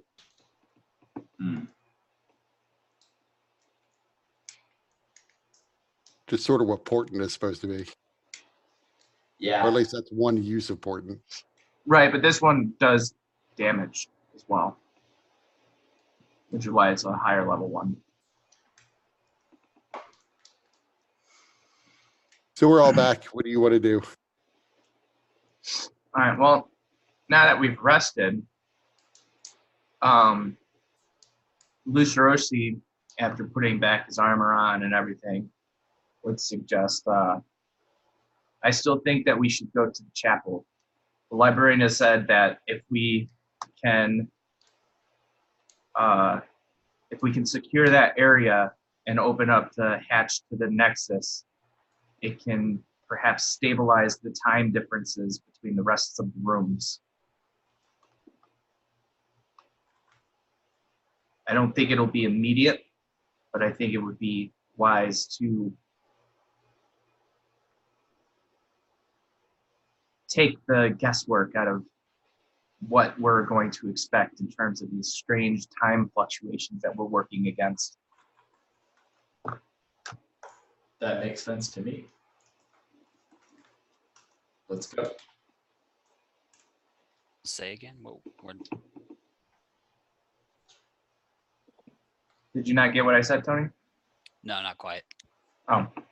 Basically, Lucerosi still thinks that we should go to the chapel and secure it because opening the hatch to the Nexus has a potential to stabilize the time issues throughout the mansion, which could prove useful.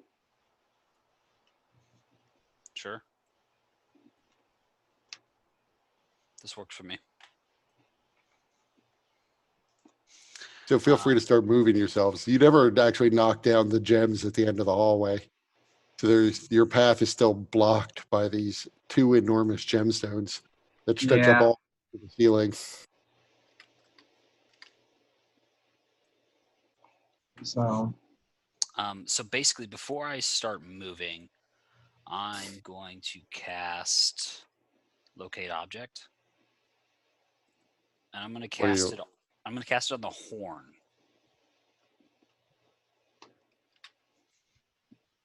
The horn? Yeah. You do not sense it. Really? Okay.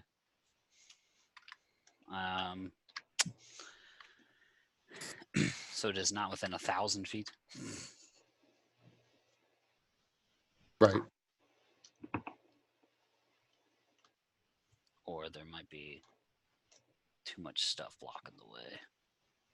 Well, Zarius, you have to remember, we might be in a non-linear spatial dimension. What does that matter? Well, 1,000 feet could be actually 10,000 miles. We're clearly not in a non-linear or a non-regulatory time dimension, but so far as we can tell, the place is not fluctuated in size, only in time. Well, the one hallway did seem to be fluctuating in size. As you stared down the hallway on the opposite side of the armory door, as you stared down it, it looked like it was sort of stretching and perspective was hard to make out. Right. Yeah, but that goes out to the astral plane, right? Yes. So I'll just go here for a second and just see if I get a ping out of it, like, because it's concentration for 10 minutes. 10 minutes, yeah. So maybe it'll come into range. Nope, you don't sense it when you go look down that hallway. All right. Well, I'm going to keep concentrating on it just in case it hits my radar. So. Okay. So. Wait, what are you trying to locate again? A horn that I have reason to believe is here. Oh, okay. Now, have you? Did you tell us that you're looking for a horn? No. You're just kind of wandering. Yeah, kind of. Yeah, I just go down there for a second. I probably have like a curious look on my face, as curious as a dragonborn face could look like. So Lucerosi and Daggerface make it to the end of the hall, facing the giant crystals. As Lucerosi, I assume you're sort of sizing it up, planning to break them. Yeah. You can still see some chips where Hellweir was taking swings. Both of you were basically trying to attack the ruby, awkwardly jockeying for position.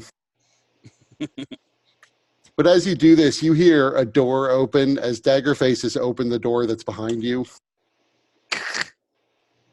And inside, you see there are a series of iron bars on a stone floor. Right across from the doorway as the light comes in, the room itself appears to be quite dark. You see inside a cage is an enormous elven woman. She's holding a black metal sword and wearing a cloak that, as she moves, eyeing you as if she thinks you may be a threat. You can see what looks like a star field on the inside of her cloak, almost like looking up at the night sky, but it's a little more, the colors of the night sky are a bit exaggerated. And you're sure that this is the giant elf, since she stands nearly 10 feet tall, a little bit less perhaps. Her ears are somewhat more elongated than you would have expected from an elf, though, and her hair is a very bright red. Yes, we got information about this giant elf, right? He's a Horizon Kajika Walker. and Hellweir did. Well, no, because didn't the librarian tell me about some of this? The librarian did give you some information about her. So now I just have. Yes. T-Hole looks Wait. at him and he's like, clearly beauty was not lost upon you. You're the herald. She has sort of crouched back. And who are you? Are you here to question me further, servants of the demons? We are not servants of the demons. I'll peek in the room. Is there anybody else in here? Or is it just her? Daggerface has gone in. Oh. And he's not being attacked?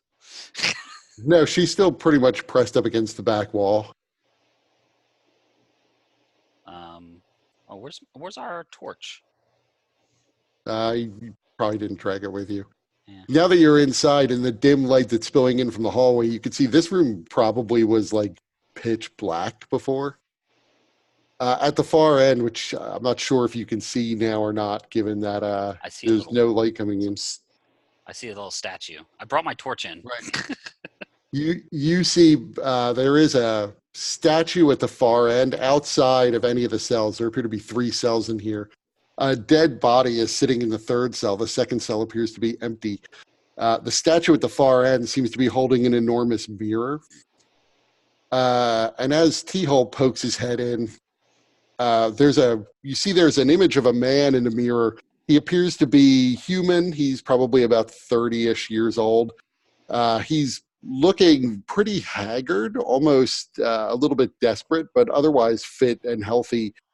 That image, as soon as T-Hole gazes at the mirror, begins to fade. The entire surface of the mirror begins to swirl, almost like it's made of liquid silver, and it gets sucked into a void. And on the surface of the mirror, as the ripples calm, you see there is a young woman in clothing that looks to be fairly ancient. She also seems to have with her musical instruments. She's, unlike the first guy who seemed to be more or less in rags, poor man's clothing, perhaps not rags, but this woman appears to be kind of in an ancient set of robes and seems to be fully equipped. And she sees T-Hole and she seems to almost go white. Does T-Hole recognize her? Well, Peter has to chime in now. So you see her at the front of the mirror, and she says, "Emperor Glorananthus, you're alive?"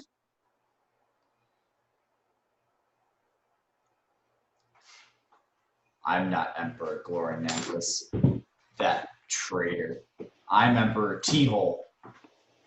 At least, I was before he got all the recognition. Before who did?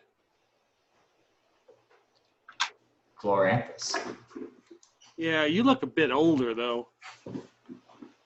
Oh, has been quite some time. The elf says, "Is this some sort of trick? Are you trying to confuse me? What are you here to question me, or did you sneak into this place?" We did not sneak. This manor belongs to my companion here. And as that happens, my eyes will flash azure blue as I use my divine sense because I don't trust shit no more. Can I hear the elf talk or the Yeah, conversation? you can hear the people in the room talk. So I press up against this mirror and I say, "It's an elf. You need to talk slow so they can understand you." Yeah, the librarian did share with you, Lucia Rossi, that this woman, from your perspective, he said, would detect as if she were a fiend, Mm-hmm. but she's something very different from either demons or devils. But sure enough, you reach out with your divine sense, and near as you can tell, she's a fiend, which probably explains why she only looks sort of elven. Now, is there any differentiating aspect to any of the fiends that I've detected before that were demons and devils? Is there any kind of difference in the quality or the energy or aura? Is she a It's high quality it fiend is or a low quality? It is there is a very subtle difference, but you can't necessarily tell. Like, you don't necessarily know whether or not if you had two devils next to each other, if they were different in power, how that would feel different. Uh-huh. You assume that it probably would because everyone's been a little bit unique. This one doesn't necessarily feel anything like the librarian, and certainly nothing like any of the demons you faced. All right. So, before I go into talking more to this elf, the T-hole and Peter want to do more, I don't want to take up their time. So we can get Peter back in. What's Right. your name? Aurelia, don't you remember me? Well, it has been a long time. Yeah, I would say definitively you do not. Can you remind me? Just a nudge. I sang in the court. Oh.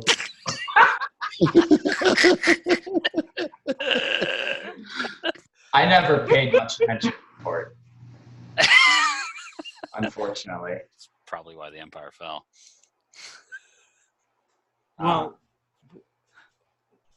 what are you doing here? Have you killed Mordenkainen? Is he dead?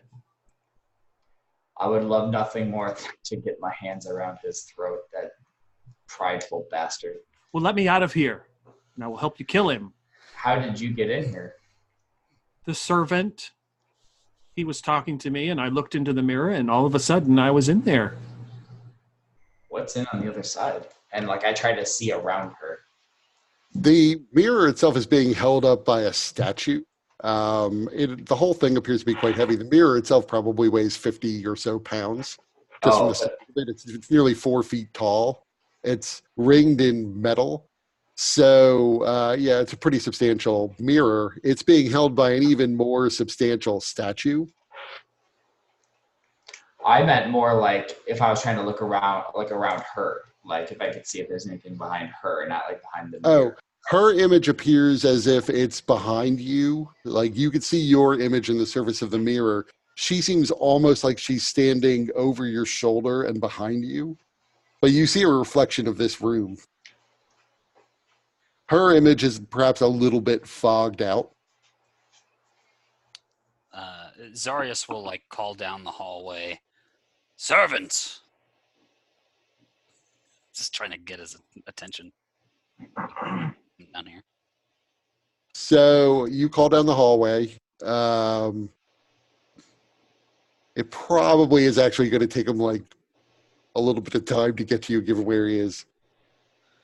He's in the kitchen, isn't he? Nope.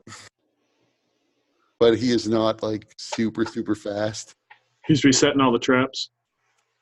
Yeah. telling Paradigm. No, they're still alive. But you have, after about 30 seconds, he was in the doorway. Yeah, did you need something? Do you want some food? Because I still haven't cleaned out the kitchen.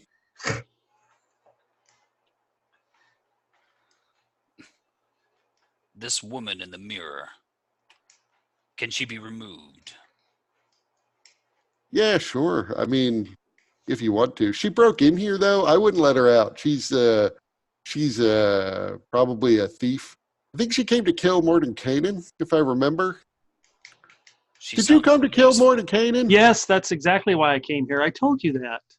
Right. So while we were chatting, she was explaining to me why she was here, and I just went and got the mirror and hung it on the wall and activated it to trap her.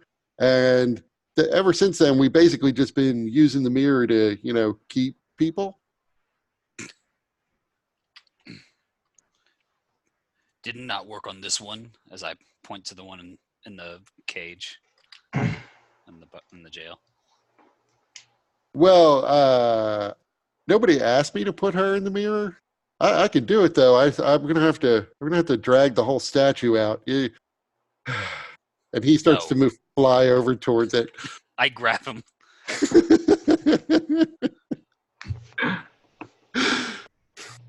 Yeah, the mirror has to be like placed solidly, like on a wall, or the statue was built for it, and then you gotta face into it, because like if I turn the mirror on now, all of you might get sucked in. I mean, that would mean releasing all of Aregi as prisoners, and maybe this woman too. But As I hear that, I shout, "No! Those prisoners are there for a reason." Emperor T-Hole? Ah, so you remember me. Who is this Dragonborn? Are you safe?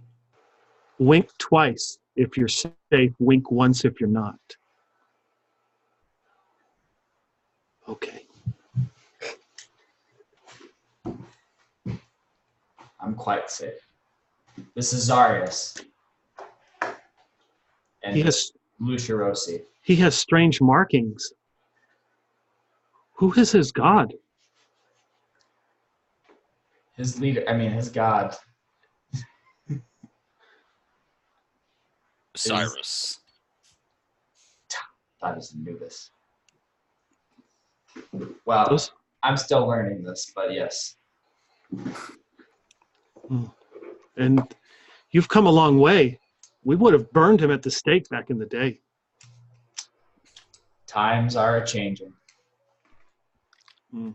The Empire is more progressive than it has been, especially when I ruled. Those were the good times. Let the good times roll. But why did you want to kill Mordenkainen? Who wouldn't want to? He's the one that's responsible for killing my mother. Who is your mother?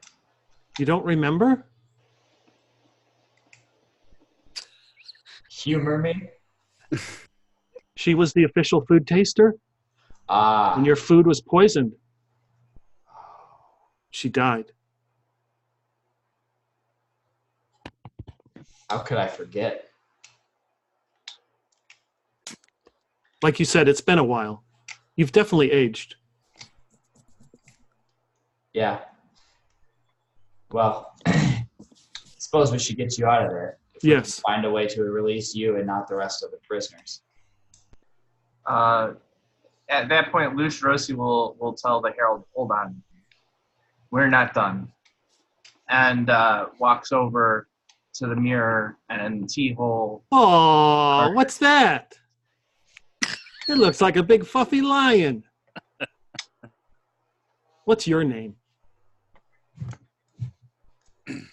I'm Lucirosi. You look a little more like a Mr. Scratches. T-Hole just starts laughing. T-Hole, what is this? Well, this is Aurelia. How do you know that this is Aurelia? There are other prisoners in this mirror. She identified as Aurelia. Therefore, that's how I know.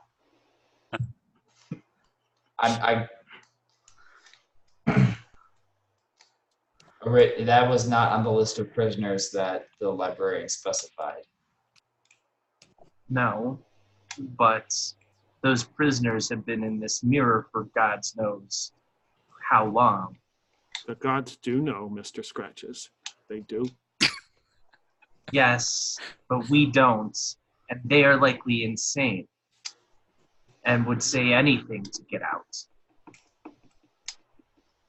Well, she seems like she knows me. She's probably cool. Yes, and your ego has never gotten in the way of your judgment before. Absolutely not.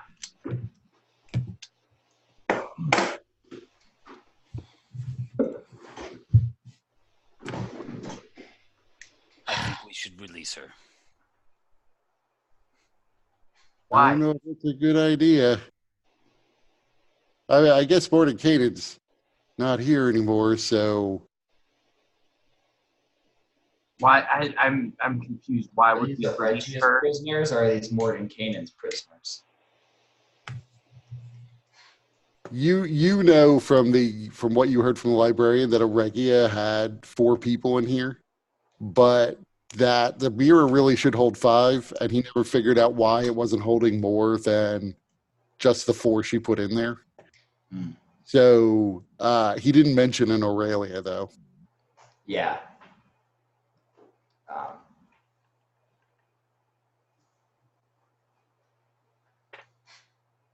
We are down a person, and this one seems loyal to T-Hole. We are down 2 people. 1 man and 1 child.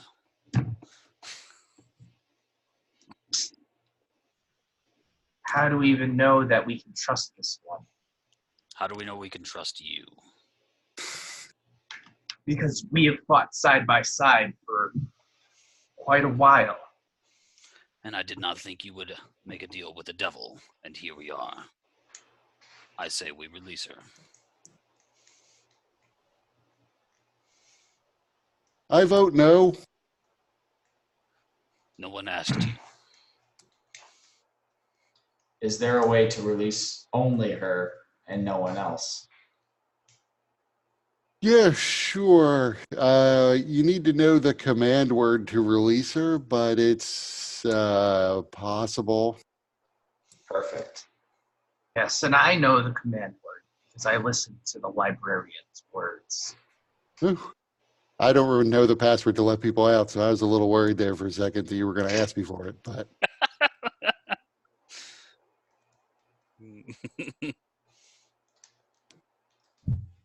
So Lucirosi will turn to Aurelia and say, well, make your case. Why should we trust you? How can you help us? Well, I'm here to kill Morton Canaan. Isn't that why you're here? No. Okay. So why are you here?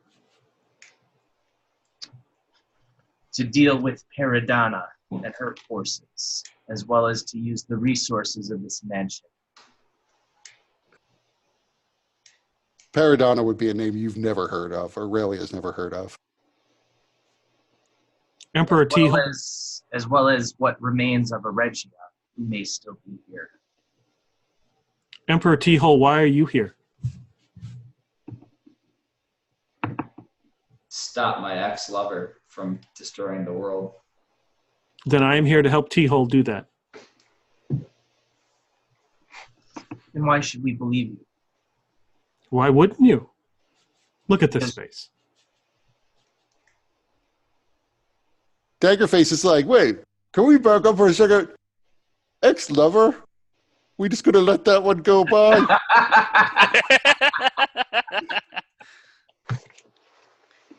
Well, Paradine and I was a young wizard. And, Wait a minute, you were speaking of Paradana? well, yeah. Of course. Who else would I be speaking of? Well, I was thinking of Regia, but I thought this Gloranthus. It's not her fault, because Mom always said when you get close to the Emperor, the magic just happens. That's why I'm here. Yep, sure is.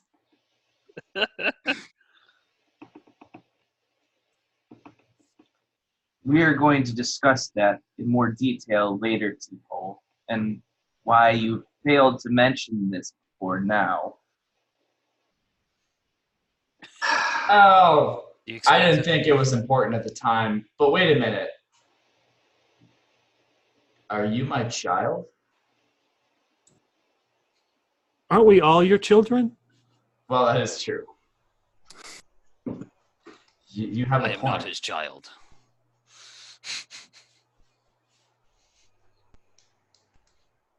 I don't remember doing anything with a taste of a woman.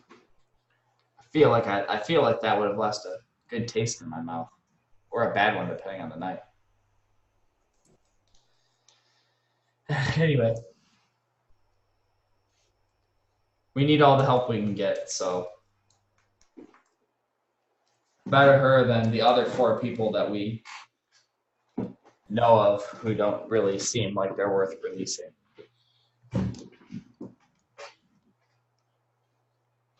I'm going to use my divine sense. I don't know or think it will even be able to get through the mirror, but if it's possible, Luciosi would still try. You don't sense anything through the mirror. Yeah. You didn't even pick up that there's any life in the mirror at all, but there she is, floating in it.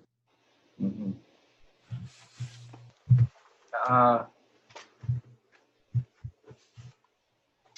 Luciosi is going to look to Daggerface and say, Daggerface, keep an eye on this one.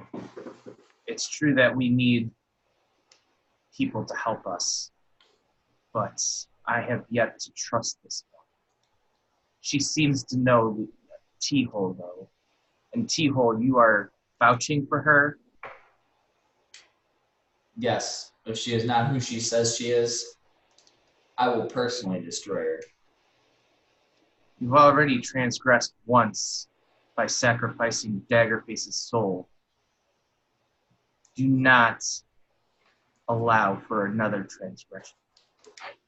Did he give up his soul for you? He gave up his soul for the world, child. He should be honored. I agree. Unfortunately, we are the only ones in that camp.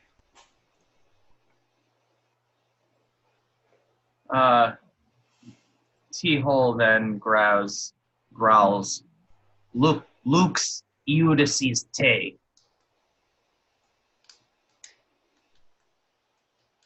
And you see that her image disappears from the surface of a mirror. And just in front of it, you see she physically just forms, almost like her form is sort of stretching out of the mirror itself. And then in a snap, she just appears embodied right in front of you.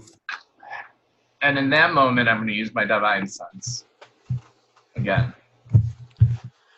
You don't sense anything unusual about her.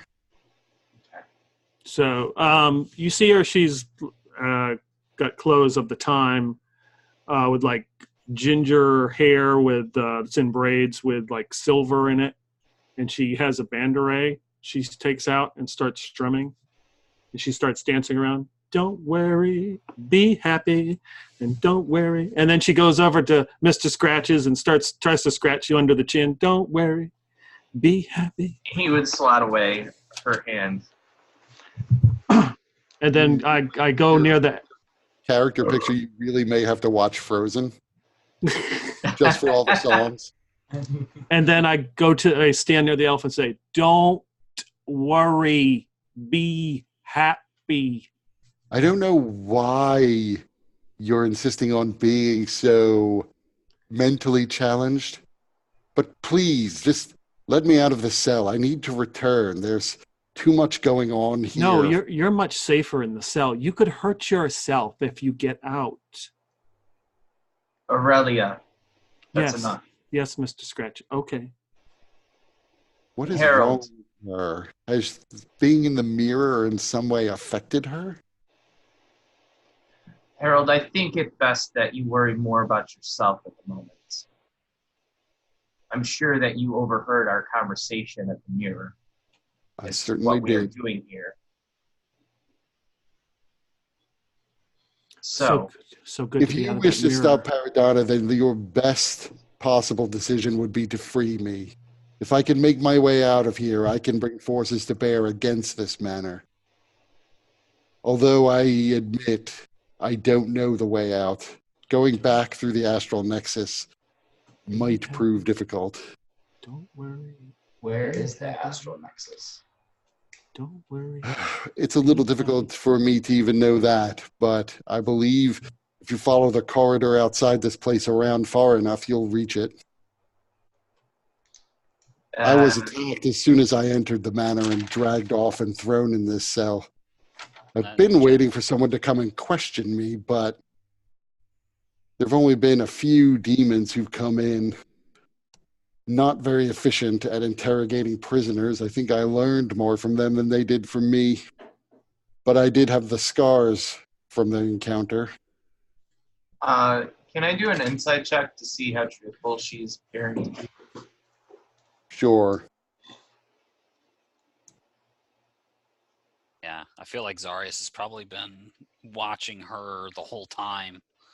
So Zarius, then you would have noticed if you've been watching her the whole time that looking more closely, the back of her cell is covered in what looks like arcane drawings and equations. Mm-hmm. I'm not very good at arcane stuff. T-hole. But you don't sense that she's lying. She seems sincere. What do those markings indicate?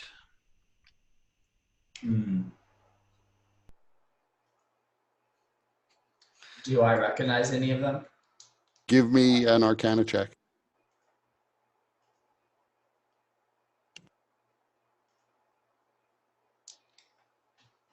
You get the sense that a number of them are conjuration related. Some of them are transmutation related. They appear to be a combination of attempts to shift through planes, and then some of them appear to be an attempt to break whatever enchantment is on the cell itself.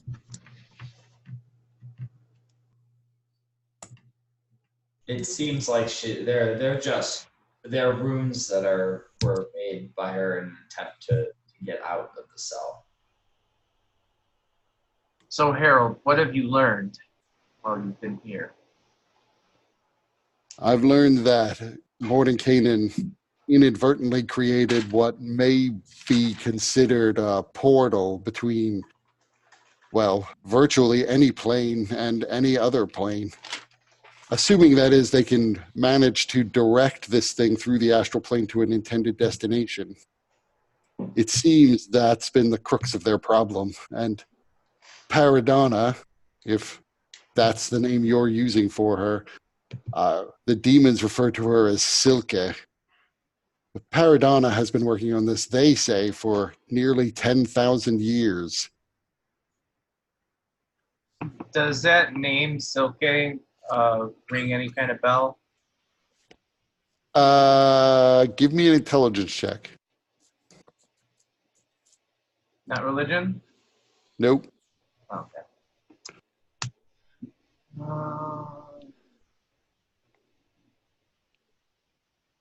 You do remember that Paradonna was described by back a long, long time ago by Lexicus as formerly known as Silke van Gusselberg. But when she joined, or at least in her capacity as whatever she is in the cult of Vecna, she was going by the name Paradonna. Okay. So is Paradonna then more of a title? Is that something that would be fair? That you don't necessarily know, but because you speak High Imperial, you would know Donna means lady. So it could be, but para means sort of between. Mm-hmm. So Maybe not. It could be. It could be just some sort of moniker she picked up. So, If it's a title, it's not one you've ever heard before, but it's also a name you've never heard before. so tell us more about these forces that you would try to bring. Well, I represent the Court of Chaos. And we could very easily at least send a large portion of our troops here, assuming we can find enough of them who are able to travel between the planes, or a more convenient way to get in. That doesn't necessarily ensure victory against Paradana, but I believe we could at least delay her for a significant period of time, if not kill her outright. Assuming she can be killed, there's a lot about her I have not been able to glean. What impact would this have on our world outside of dealing with Paradana? Which world do you mean? The Fadelands. Would Lustrosi even have an inkling as to how to refer to world outside within planar terminology? I don't think that's Yeah, I mean, you would, most people sort of refer to it. I mean, there's the known world or the known lands is what people sometimes refer to it as in your world, but in terms of like interplanar terminology, give me an Arcana check.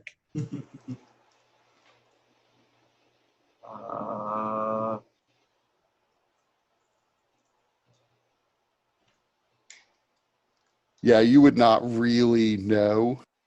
You know that the librarian has occasionally referred to it as the created world or the mundane world.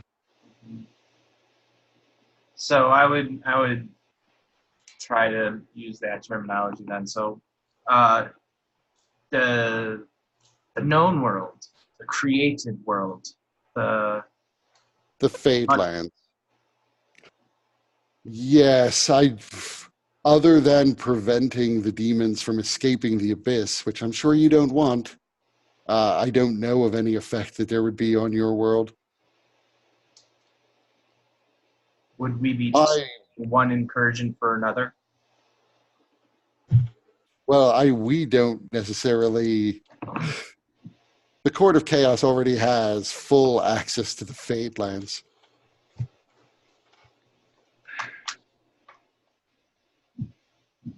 What is the court? Do I know what the Court of Chaos is? No, you would not. This Court of Chaos, what is it?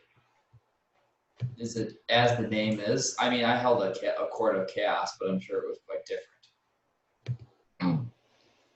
The Court of Chaos is a political organization that exists in the Feywild.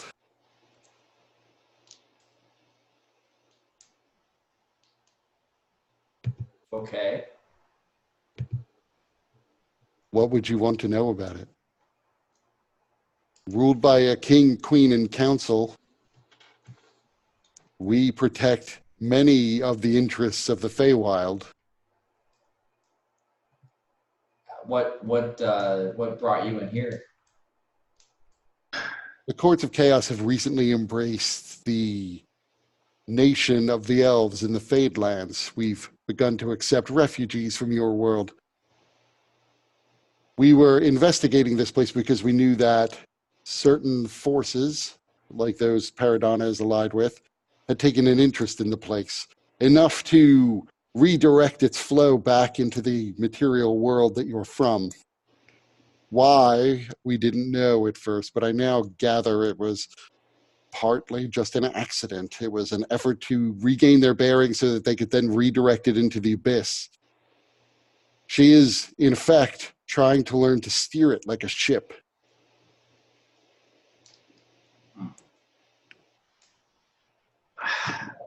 Lucirosi will turn to his companions and say, just as we've released Aurelia, is it Aurelia? Mm-hmm. Just as we've released Aurelia from the prison because we need help.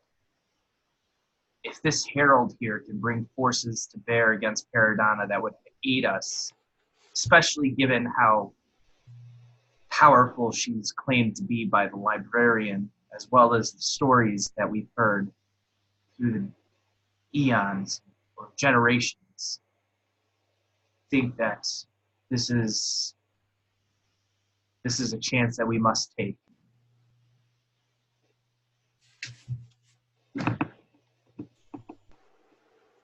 But I do not want to make this decision myself.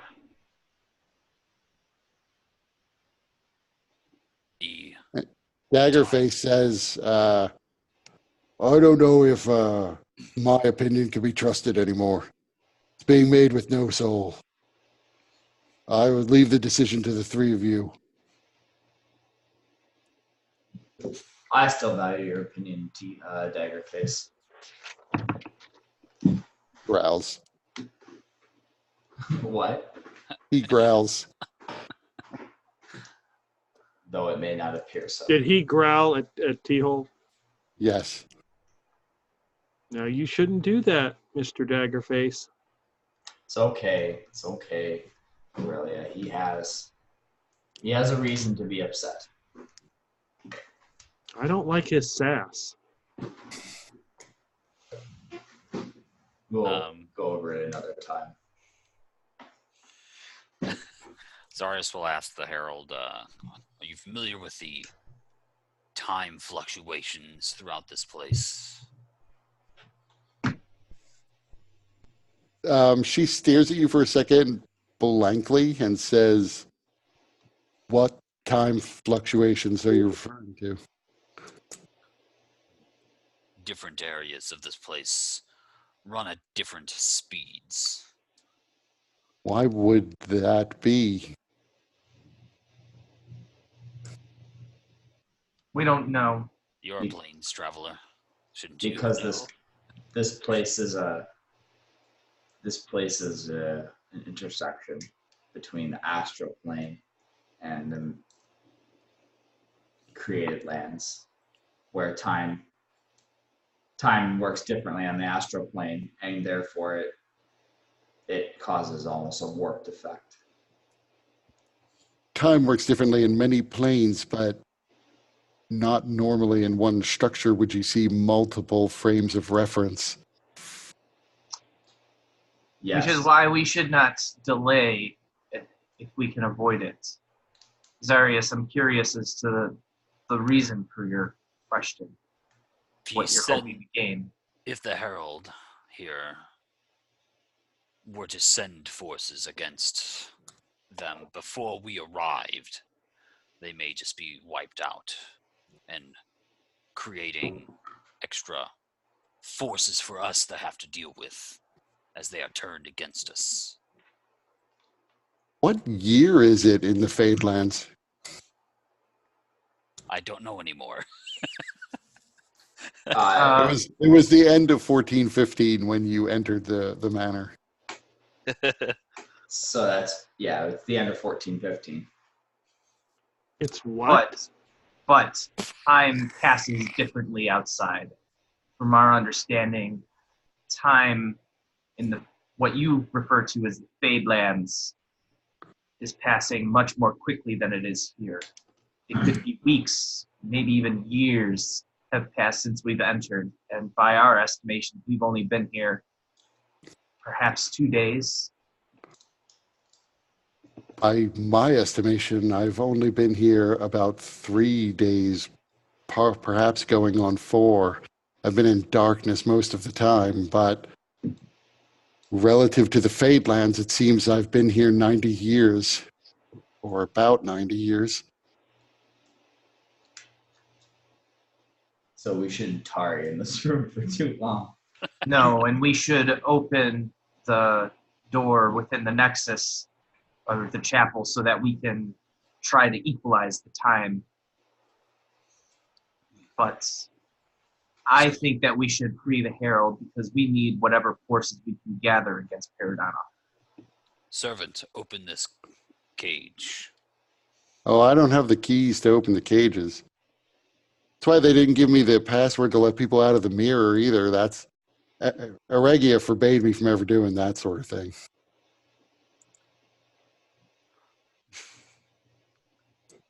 course. Do you know where the keys are located? They used to be in Aregia's office, but I don't know if she took them with her or. I'm gonna call out librarian. You hear in your head, yeah. Do you know how to free the herald? I mean, there are keys somewhere. You don't know where? Not off the top of my head, no. I mean, if you don't mind taking it, are you gonna? If you make a trip back here, I could probably help you out. Emperor You can T. access Regia's office. I can, but I mean, I'll go check that first and see if the keys are there. That would be helpful. Yes, child. Does Mr. Scratches normally talk to himself? He know he has been lately, although he's communicating with a being known as the librarian. Did you ever meet the librarian? No. Does he have lots of books? He does, and he knows every single one of them. He also happens to be a devil. We haven't vanquished him yet? Quite the opposite. He's helping us for the time being. Oh. Well, he realized you were the Emperor, and then he decided to help you, right? Yes. After T-Hole sold Daggerface's soul to it. Is this true, Daggerface? It's absolutely true. He told me that I had to sell my soul or else we'd all be dead. And he was too important, so it had to be me. You should be honored, and I'm going to try persuasion. But I don't see my character thing up here, so I don't. But I'm pretty sure I know what the plus is.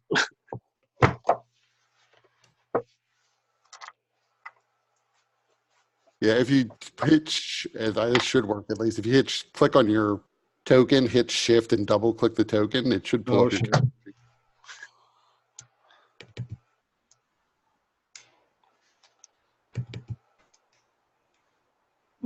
While he's doing that, does the librarian let me know if it's in Reggie's office? Yeah, you hear back, no keys here, but I got something that could probably do the job. Wow. What is it? It's called a chime of opening.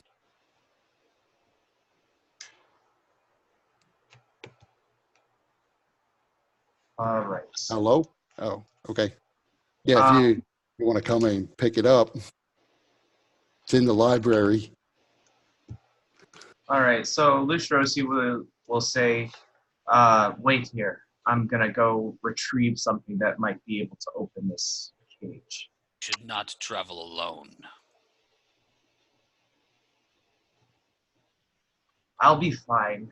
It's just a short way. I need help. I'll call.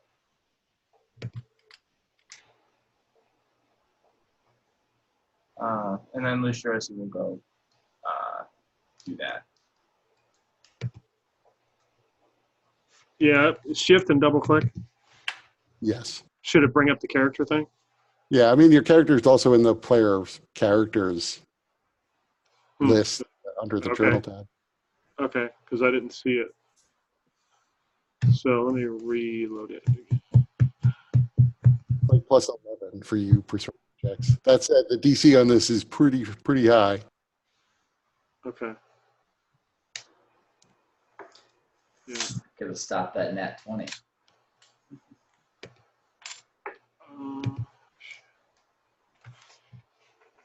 Huh.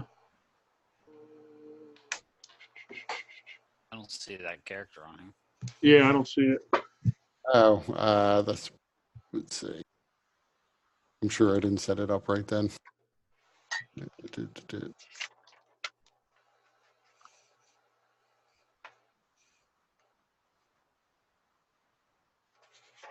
I do like that Torch is under player characters.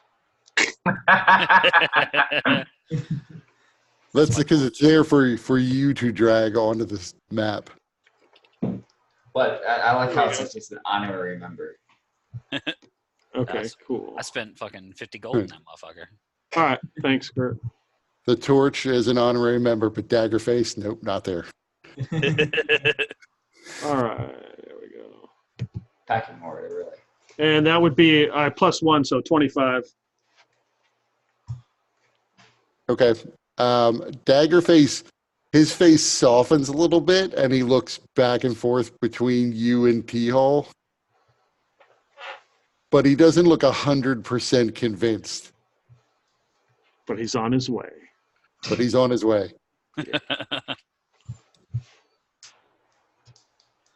You have a +11 to persuasion? Jeez. He's a bard with expertise.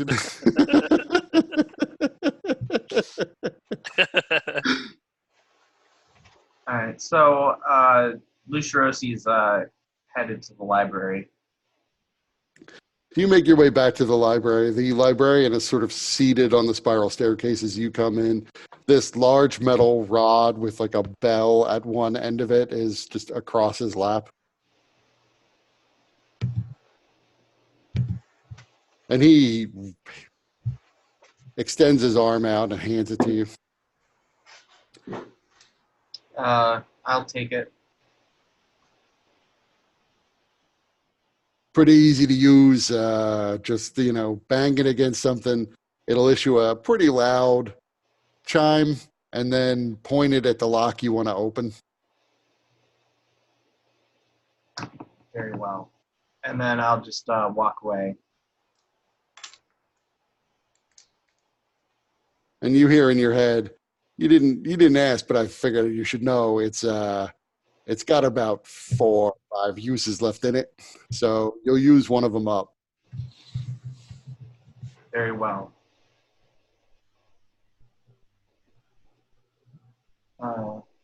Lucirosi is very curt with our librarian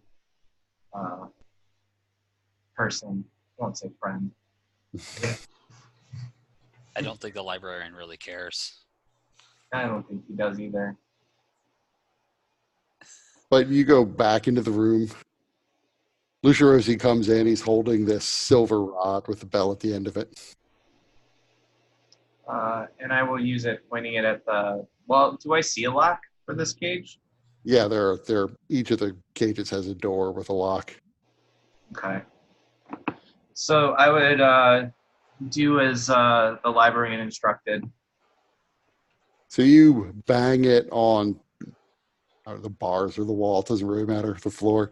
It does begin to chime. It's pretty loud, but you can almost see the ripples of sound coming off of it. And you direct the bell, focusing the sound in on the lock, and you hear there's a series of clicks that are almost completely obscured by the bell, but you can barely hear them. And you see the door opens just a crack as the lock disengages. All right. And I have 3 more uses with it? He said 3 or 4, but it's 4 more uses with it. I stand in front of T-Hole ready to defend him.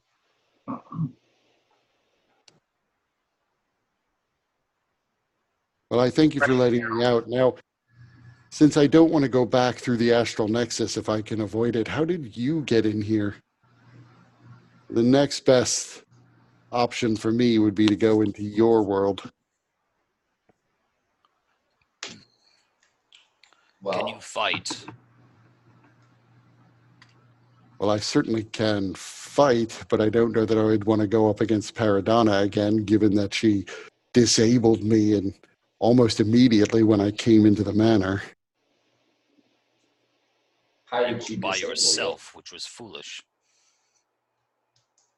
I don't know what spell she used to disable me. All I know is that almost the very moment when I made my way through the door from the astral plane, I was on the floor and the world was becoming black. I then vaguely remember being dragged through the hallways and thrown in this cell.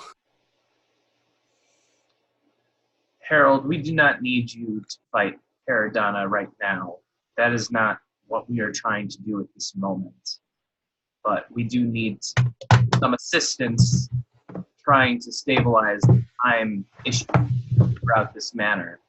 If you can aid us through this, then we will show you to the exits. Though you should know the exit will leave you, at least as far as it used to be, into the castle of, what was it, Longspear? Yeah, Yeah, one of the so- palaces of Longspear. Yeah. In Longspear, and what you refer to as the Fadelands. Can you fly? Longspear is one of your created kingdoms, I take it.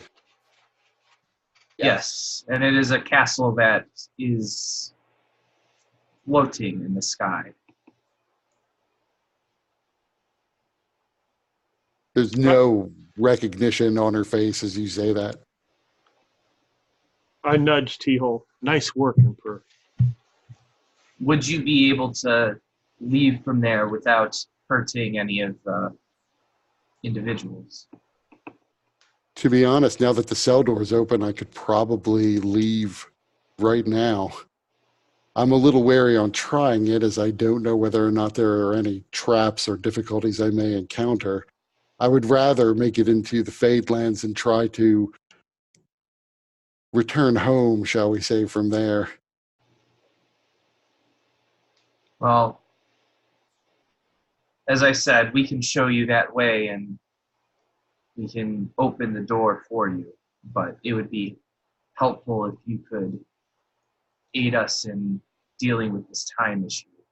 We just need to go to the chapel, but there may be How enemies. far away is this chapel? As the faster I leave, the faster I can return.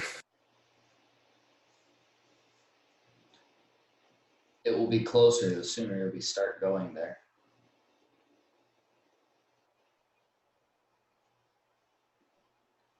Well, you have freed me, so lead the way, and I will follow. If I become concerned that we're taking too long, I will raise the point. Very well. As we'll have to take a lot of time just to bust through the crystal. Yeah. This is our first obstacle. Just outside the door.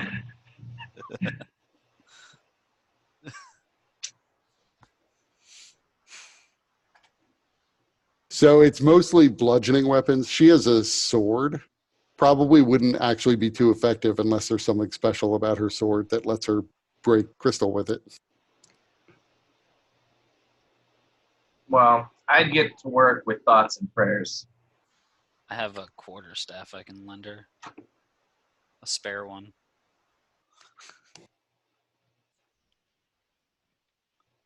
Aurelia, do you have any ability for potentially clearing or shattering large crystalline structures?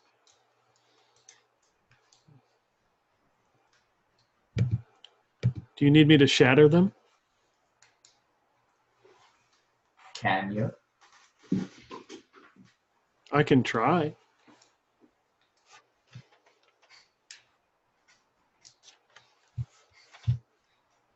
That is worth a shot. So what? Look over here. So is it a bunch of crystals that are in my way? Yeah, well, it's not even a bunch. It's two enormous crystals, one brown and one red. Beyond it, you can see that there's a hallway, but both of these crystals extend almost up to the ceiling. You can see inside each there's trapped a human, both of whom seem to be looks of terror or frozen on their face. One of them looks like it's looking backwards over its shoulder at something, but you see nothing through the crystals for it to be terrified of. Presumably whatever left them in this state, it was looking at it as it happened. Okay. Careful now, Mr. Scratches, Mr. Dragonborn. I'm going to try to shatter these crystals.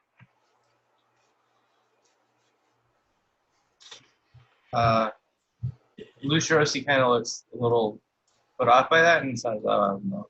Okay. And we'll back away a bit. So cast Shatter.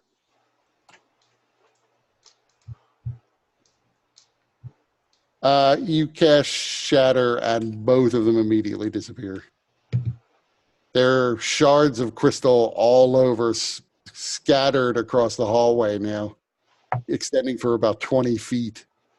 But the noise from this spell was incredible. Well, between that and the chiming, She already has centuries to plan for us, so. yeah, but I'm sure the dinner bells are ringing for something in here. So Lucirosi would go ahead and start walking down the tunnel or hallway. Yeah. And I follow.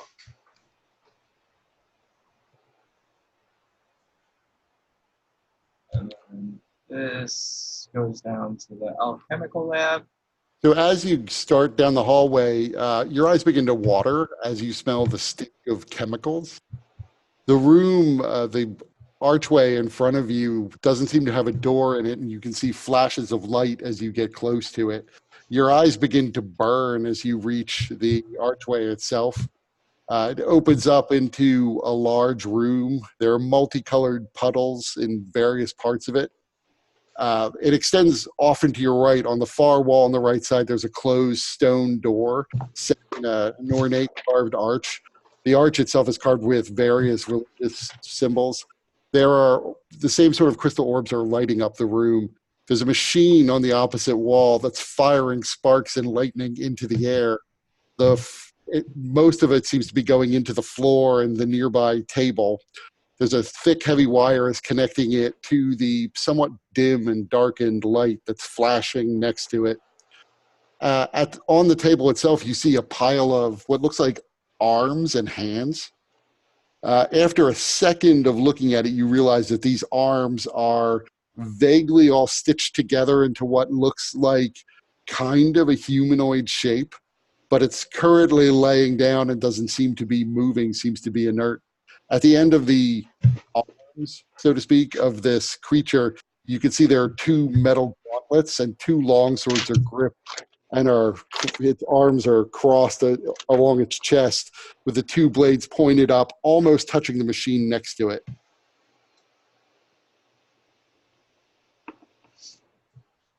All right. So is the stinging of the room too much to bear? Like with the No. eye? Okay. You could power through it. So Lucirosi would then enter and start heading towards that door.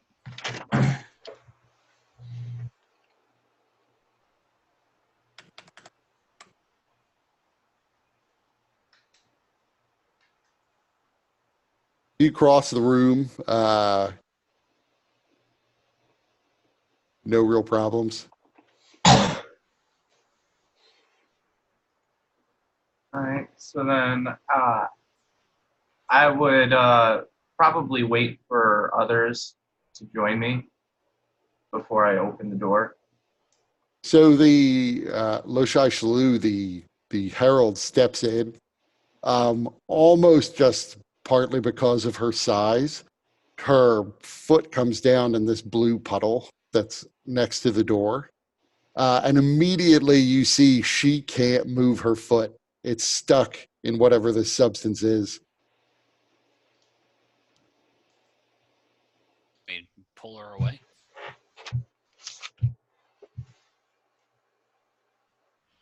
You could try, but as hard as you pull, she doesn't seem to be coming out.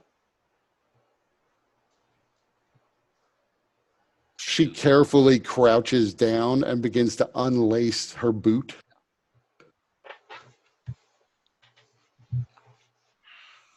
I don't think it's worth giving up the boot. Be careful with the substances around this room. But once her boot is undone, she steps away. Oh no, Daggerface just accidentally stepped in it because I've got them tied together.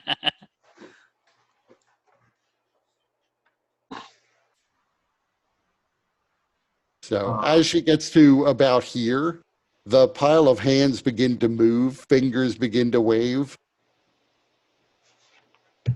And you see this creature sits almost bolt upright, assuming that is you can identify what its head actually is. Yeah. Sacred flame. This is what you see.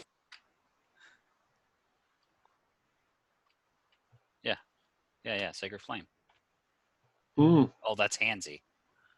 Yes, this is Yeah. hands. Was Handsy a good thing or a bad thing? Yeah. Hansy's a thing. Yeah, that's a thing. Neither good nor bad. So you can, let's roll initiative. So it's sat up first. Everybody roll. Yeah, everybody can roll. My initiative roll.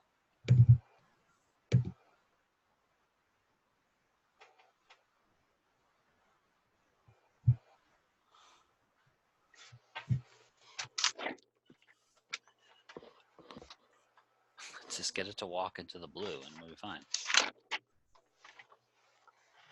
So does it step off down into the green and anything happen? It is not technically in the green substance, it's behind it, but it doesn't, it is almost stepping in it, so it probably will if it moves at all. Reorder this list. So Aurelia, you get to go before anyone else does anything. So I see this hand thing. Yes, it sits up. It hasn't otherwise done anything but stand up off the table. Okay.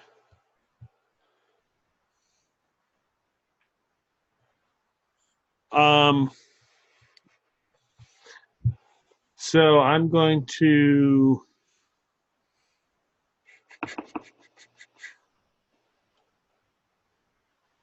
I'm just going to say, okay, I'm going to cast Friends and just ask it to, I don't know, I guess you really can't ask it anything. You don't know. I'm just going to say, let us pass.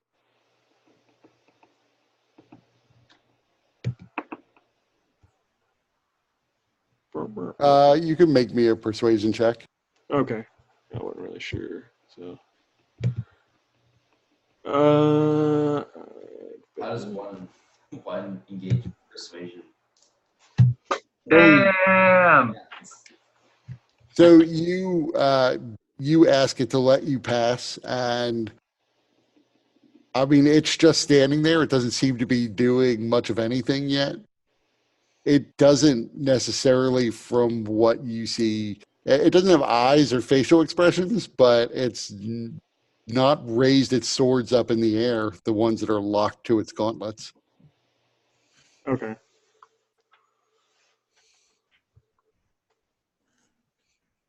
Is it only hands? And I And arms, and there are a couple eyes you see scattered throughout it. Okay. it's a Vecnite golem. If that says anything.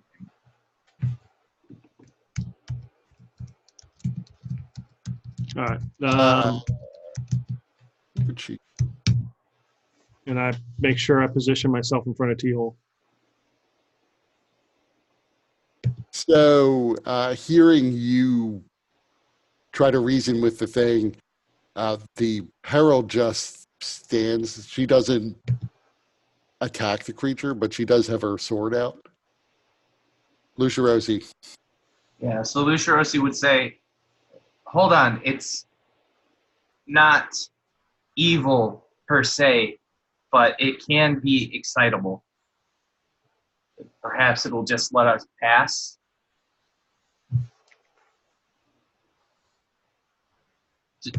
Don't make any sudden movements. But Lucirosi is going to ready an action in case it does attack.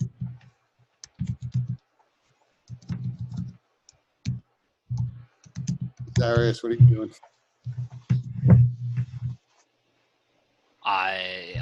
I'll let my spell fizzle. I guess that I was about to cast, but or maybe I guess really I'll just be preparing and holding it in case it does attack something. If it goes to swing at somebody, then I'll let loose the Sacred Flame.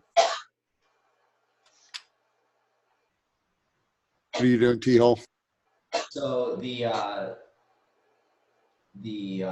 is the door here, but next to Lucirosi? Yes. So Teal's like, perhaps we should just slowly make our way out. And he's gonna carefully but slowly walk to the door.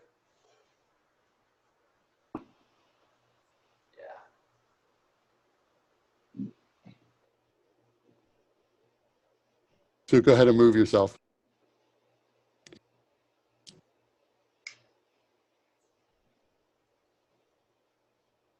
And then I'm going to hold the rest of my action, my attack action, for if the creature attacks any of the party.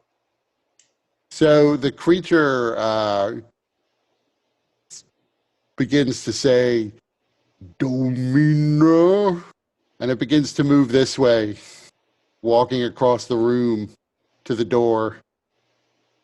What? And the creature said Domina and then began to walk towards the entranceway you came through, directly at Zarius.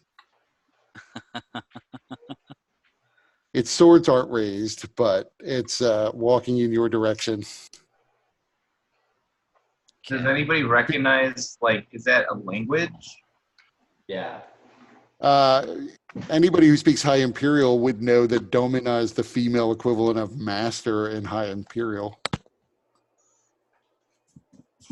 Okay. So Lucirosi would say, Zarius, perhaps it thinks you're its master?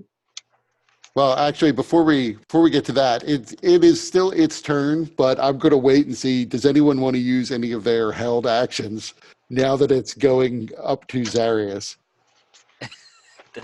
Like, does it look like it's coming to me, or like It's it's about to walking walk directly towards you, but who knows? Maybe it's walking directly towards the door. You're in the doorway. Yeah. Well, mine hasn't attacked yet, so. Yeah, I'm gonna hold my action, kind of hold my breath. Yeah, I knowing mean, what I know about it.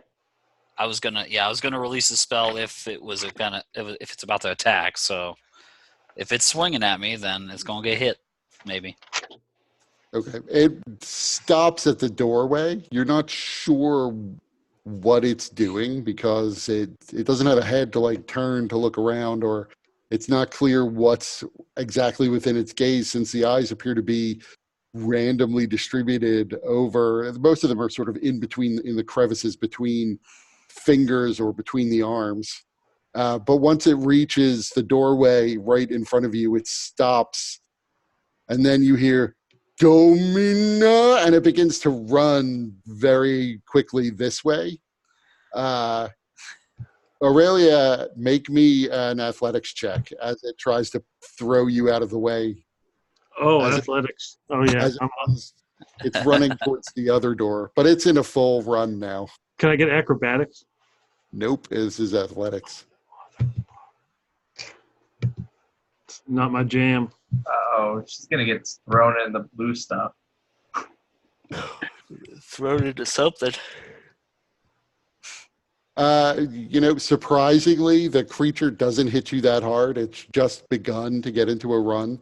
So you're able to sort of keep your position as it runs past. And now T-Hole, make me an athletics check. But is it like slimy and gross? Not exactly. It appears to be dry, near as you can tell. Okay, good. So has it moved through these things? This stuff on the ground? It did move through the green stuff, and nothing seemed to happen. So if it's saying Domina, can I, in High Imperial, try to say stop? You can certainly try. Fine. I would do that. T-Hole, you are pushed into the black goo as it runs up past you. And Lucia Rossi, now you also have to make me an athletics check as it's trying to push past you.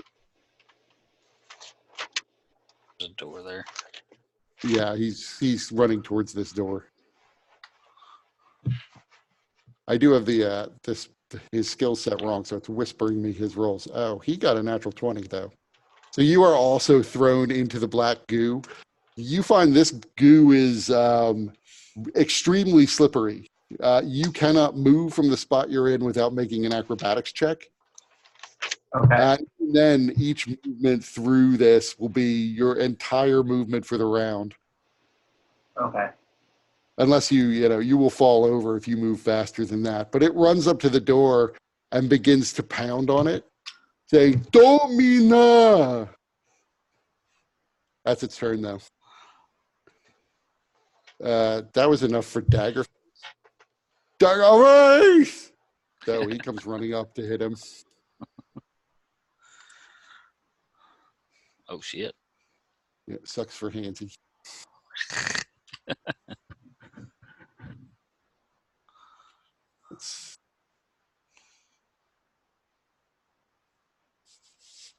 So it's 26, and then another 14. The Daggerface brings his axe down twice. Both of them hit this creature easily. It's not fast. It's lumbering and doesn't seem to even react to the fact that it's being attacked. Aurelia. Well, at the sight of T-Hole being pushed into the black goo, she screams. And now she's pissed. So enough with the friend shit. Apparently that didn't work. So you're going to run up here. Bonus action. She's gonna say, "Hit me, baby, one more time," and cast Shadow Blade.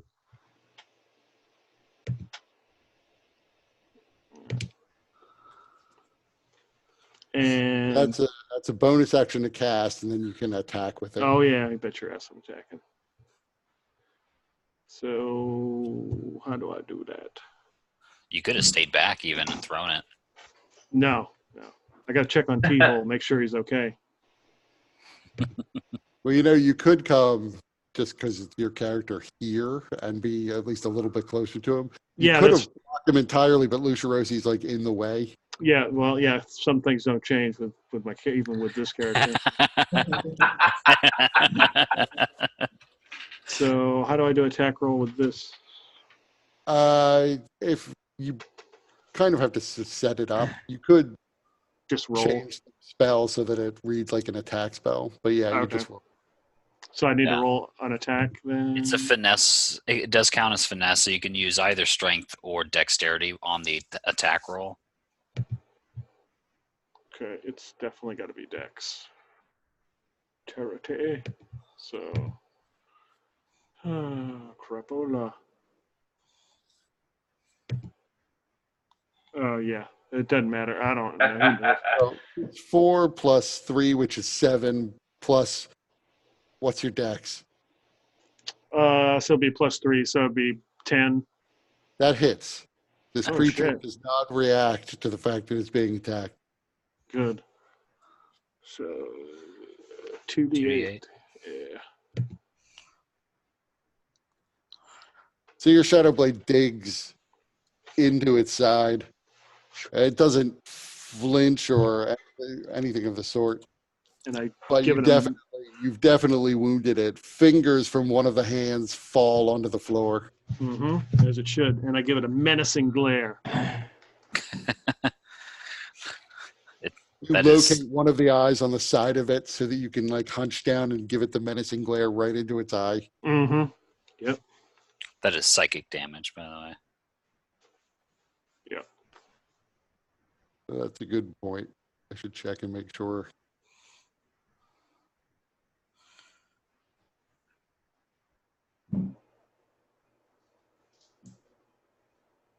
Yep. So you managed to psychically blast fingers off it, I guess is how that works. Mm-hmm. Yep. It's like a Neo and the spoon. Just Yeah. She's gonna have the giant elf woman comes up this way. Let me see if she accidentally steps in this orange puddle.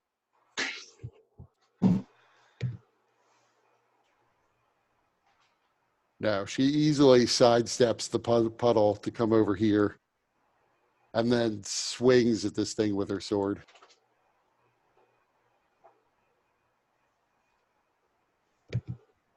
Her sword does not do psychic damage. So you see a whole hand flops onto the ground. Lucia Rosie. All right, so I'm gonna say try. Does it respond to me saying stop in High Imperial? Again, it's hard to say. It's still pounding on the door. You said stop, and it still pushed you out of the way. Oh, okay. So that happened beforehand. Okay. So at that point, I would be like, all right, it's this is being excitable. It is an excitable creature, but it's also a golem. So whatever. Gonna attack it. Golems don't have feelings.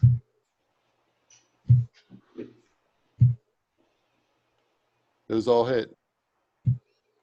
And then I'm gonna shout to everybody. If you have fire, that would be ideal.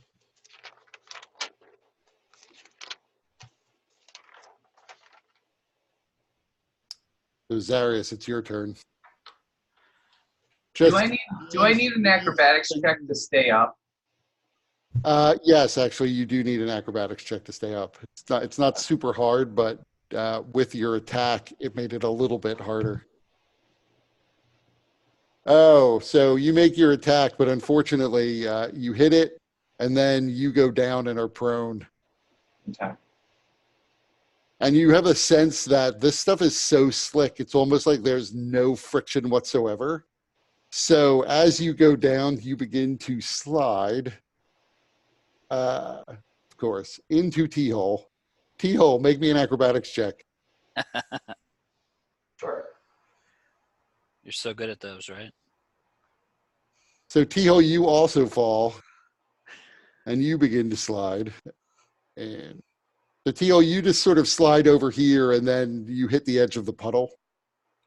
Lucia Rosie, you slide all the way back, hitting a table in the corner. I imagine that the force, if this is a completely frictionless fluid, I would hit there and then also bounce back. No, it's not entirely frictionless. So you stop when you hit the table, but you did slide a pretty long way, and you weren't expecting it to be as slippery as it is. In fact, now that you're prone, where do you get enough leverage to get yourself up? It's going to be a relatively harder balance check to get back up. Spin yourself and kick off the wall, man. I'll kick off this table for sure. So T-hole, you're kind of partly covered in this stuff now. You're prone on the ground. You are at the edge of it, but it's still hard to move in it.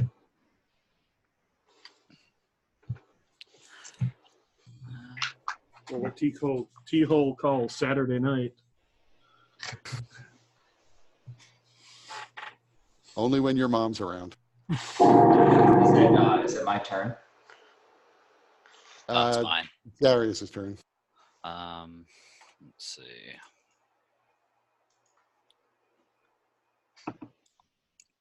Yeah. So I'll just move a little ways in. But I want to stick next to the wall so I don't get shoved into this fucking thing like everybody else is. And I guess I'll hit. I don't really have any fire stuff, so Got a torch. That black liquid may be flammable. My torch doesn't light things up. It's magic fire. Doesn't do shit. Doesn't even put off heat. You have action points. I'll just I'll hit. I mean, do we know if necrotic damage is going to do anything? You don't necessarily know one way or another. Yeah, I'll try it once. I'll hit the Toll the Dead, and it's good damage, even if he is resistant. So, Wisdom. wisdom. Oh, it fails. Yes, it does. So the bell rings, making yet more noise ringing through the manor. At this point, anybody, unless some of these rooms are soundproof, and some of them are, continues. They probably are aware you're here at this point. Well, I mean, that's technically like a localized sound. It doesn't ring out.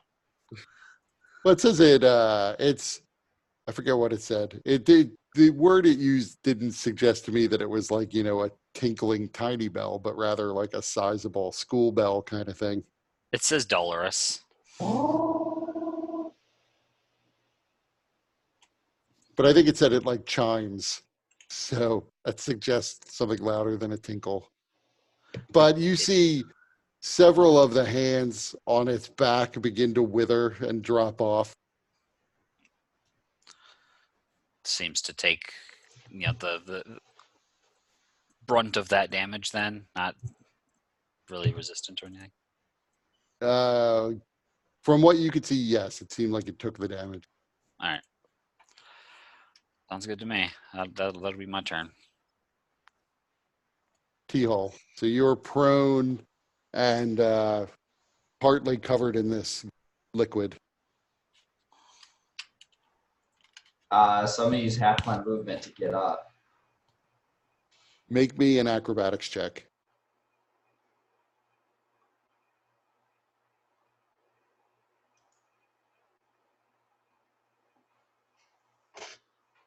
Oh, 11. You start to get up, but then slip back down.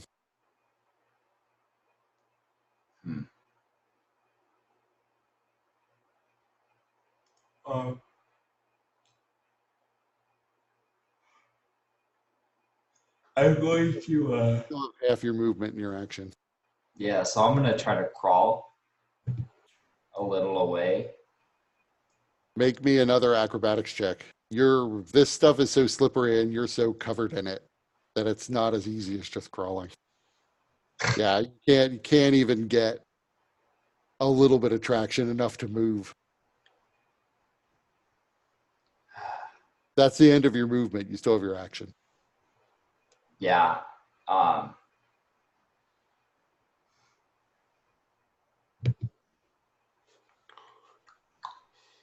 see. What about this guy?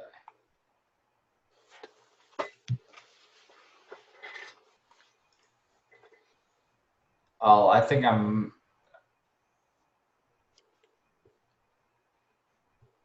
gonna, let's see, it's True Strike. It's just somatic, right? So it's hand waving. Can I cast that while I'm prone? Yes. Yeah, so I'm gonna cast True Strike on Aurelia. Okay. And then it'll be my turn.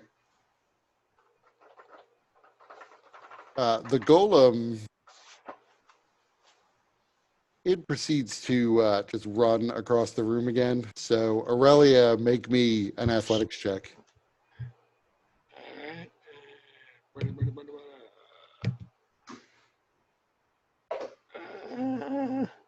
So as it runs past you, it hurls you almost into the orange liquid, but not quite. It then runs through the green liquid and back to its stable, still yelling, Domina! It then stops at the table, touches the table briefly, and then begins to run up this way, running through the red liquid and running into Zarius as it runs by. Make me an athletics check.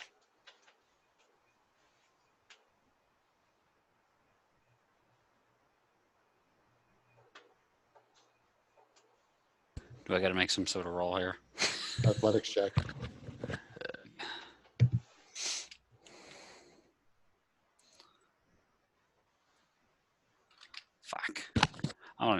I'll use an action point.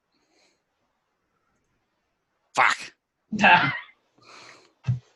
So it mostly just bangs you into the wall as it runs past you.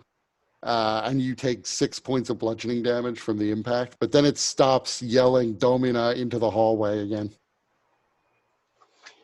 6 points. Yes. Daggerface begins to run back. That's But why only I gets to stood there. there. Only gets to there when he runs out of movement, because dwarf. Aurelia. All Oh, right. you know what? He is actually going to... Dash. He will, holding his axe in one hand, he reaches over his back and pulls out a javelin and hurls the javelin at it. You can do that much at least. Damn. Good choice. He's got that unholy Dealing devil power. 21 damage to it with a javelin.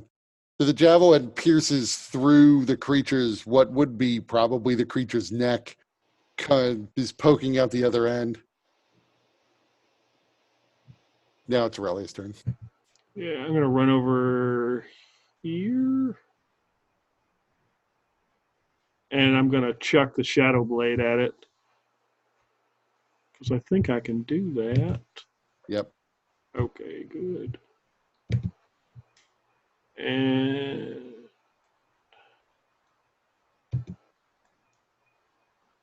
do I have? What's True Strike? Is that advantage or plus whatever? Advantage. Much better. Yep, you hit. All right. 2d8. No. All right. 2d8. There we go. Nice. So you see one of the eyes just pops out as you hit it with this blade. The blade disappears, Gross. pokes into the skin, hearing, I assume, back in your hand. But the eye falls off, and you see one of the hands is blackened and dead right next to where the eye was. You add your dexterity to the damage for the Shadow Blade? I think you do. Not, I've been doing it wrong. Oh, maybe not. Hmm. Oh, well. Your Shadow Blade was extra powerful until Lucirosi pointed out to the gods that you were doing it wrong.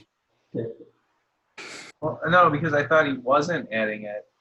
But I thought he was. I mean, I was adding in the dexterity bonus. That's okay. well, it counts as a simple melee weapon.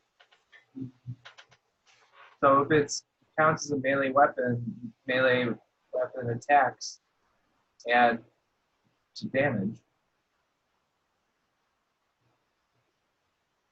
I'll have to look up the actual rule on that. I thought you did, but then again, it's psychic damage. So it shouldn't necessarily, maybe dexterity, but like if you were strength based, I hit him really hard to damage his mind. Mm. But so the elf will, avoiding the orange puddle. Wait, you can't get anywhere without standing in one of the puddles or in somebody's square, which is kind of enough for her. She doesn't really have any ranged weapons on her. So she's sort of jockeying to try to get around people, but she can't get a clean space to get in and attack it where it is. So she's going to ready her action for when it runs off again. Lucirosi.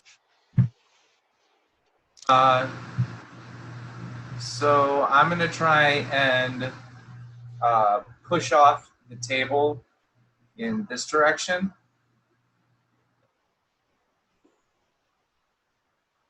So you can definitely push off the table and slide.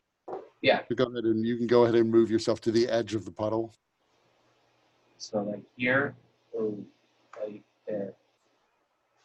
Right, you can't quite get out of the puddle, but you're also covered in the stuff. Right. So getting up is you can do it, but it's slippery business. All right. So I'm gonna try and stand up then. Okay, make me an acrobatics check.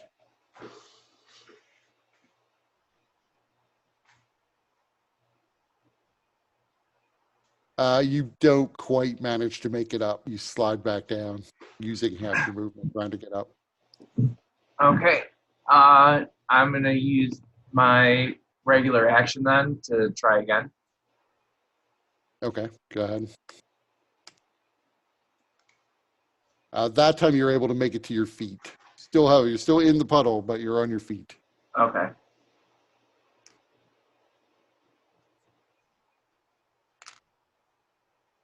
All right, that's my turn.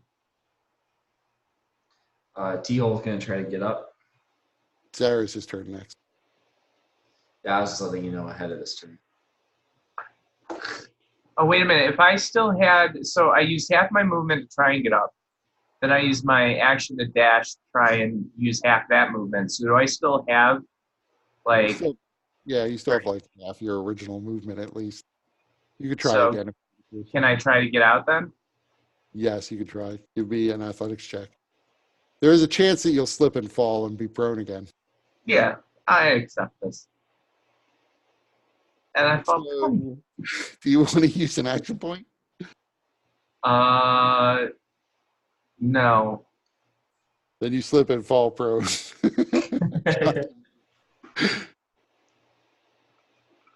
You still have half of your movement from your dash, though. Oh, so I can try again? Well, to at least get up? Yes, you can try to get up. Nope. You begin to get up and then slide down, face planting into this black liquid. If only I could use a Regius sword or thoughts to get up. I always roll well with those. Now it's Zaris' turn. This creature has slammed you into the wall. It's not attacking in the normal way. It does have swords on it. It's not attempting to skewer you with the swords. But now you do see the swords begin to raise up as if getting ready to strike.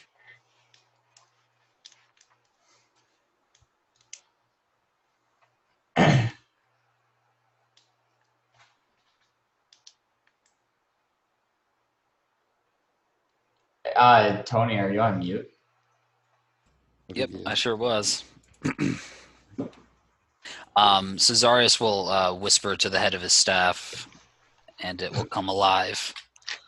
That's what she said. And then he will strike out with it. Hopefully doing something. Shite. Let me... You know what? I'm going to use my other action point. Why not? It's late. You want me to hit it again, or just roll a d20 here? Yeah, just try to hit it again. Whatever you want to do. That's okay damage, so I mean... Yeah, you can keep the damage.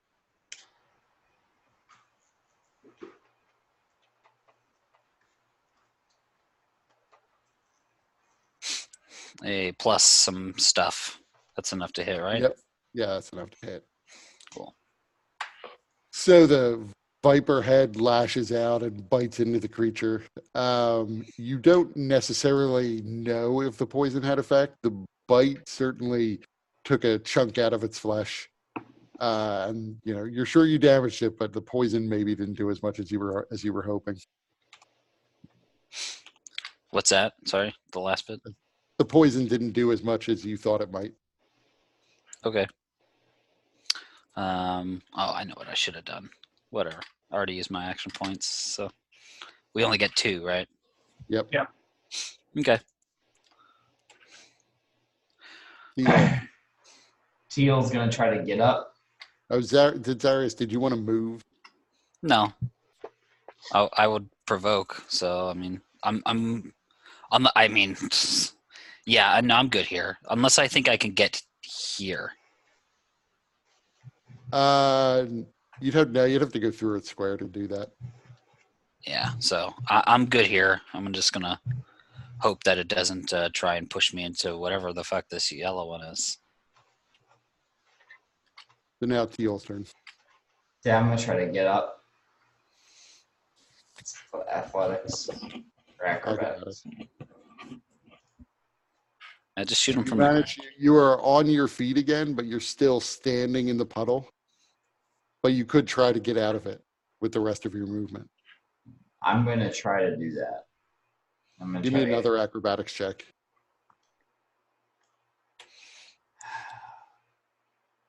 Come on. Yeah.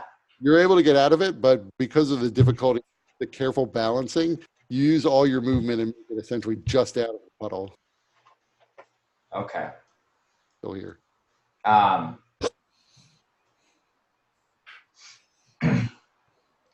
Do I have? So I definitely don't have a clear shot to Handsy then, right? No, you'd have to shoot around people, but I mean it's only partly obstructed line of fire, so it would have a +2 to its armor class. Let's give it It's like not a that 12. it's not that hard to hit. I'm gonna shoot it with a firebolt.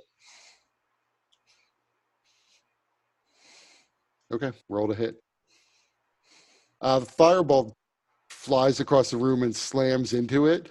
And you can see it stops calling out for its master and just begins to shriek and scream.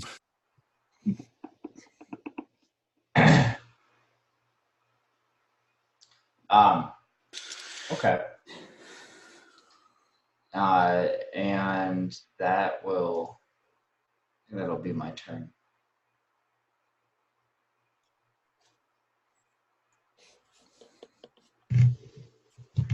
So it begins to run again, but as it begins to step out of its square, running essentially at Zarius and Daggerface, both of its swords come down, slashing out at Zarius. I'll cancel the crit. Okay, so it just does 3 damage. Oh, wait, hold on. I would only take 4 damage. Well, fuck, maybe I'll just let it be. Well, no, if it were the crit, then it would do 11 damage.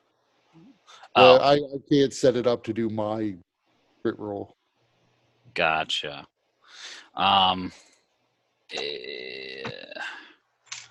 Yeah, I'll cancel it. And then Daggerface and Zarius give me athletics checks. I will do Daggerface, of course. What was the damage roll again? Or what was the damage in? 3? 3, yeah. And athletics.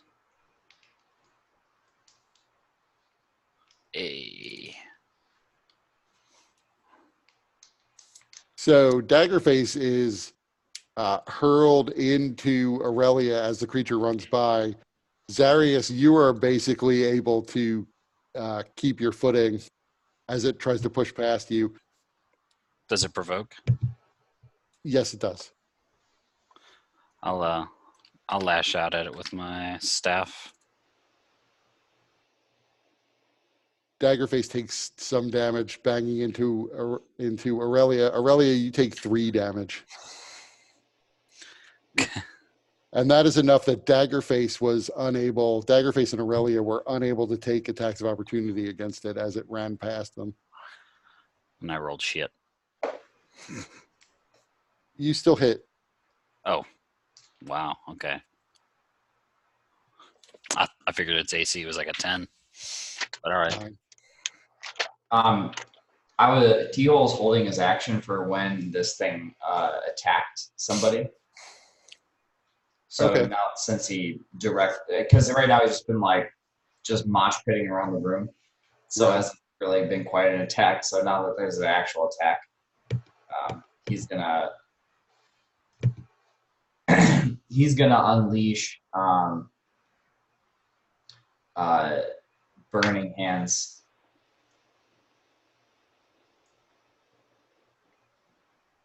At the creature. Okay. That's a cone, right? Yeah. Yes. Yeah. And I'm gonna cast it at the first level.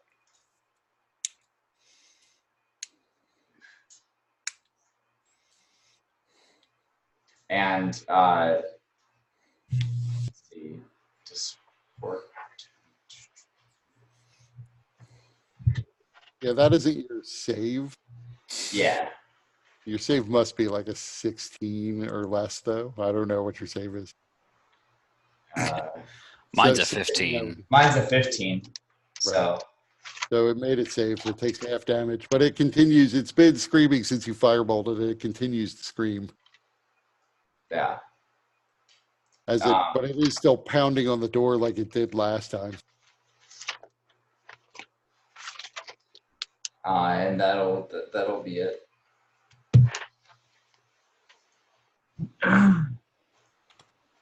Fire damage. There we go. So technically, it's Daggerface's turn. Daggerface, who just went to all the trouble of running over here, has to run back. But he can at least reach him this time. And he hits both times. The Daggerface's axe continues to chop into the thing. But it's almost as if, like, when it loses hands and arms, because the whole thing is made of hands and arms, additional ones seem to almost pop out from the inside like shark's teeth. Nonetheless, you can see that it is losing a lot of flesh. Doesn't seem to have much blood, but some sort of brownish substance is leaking out of it profusely.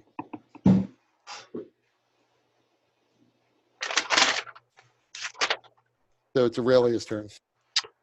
All right.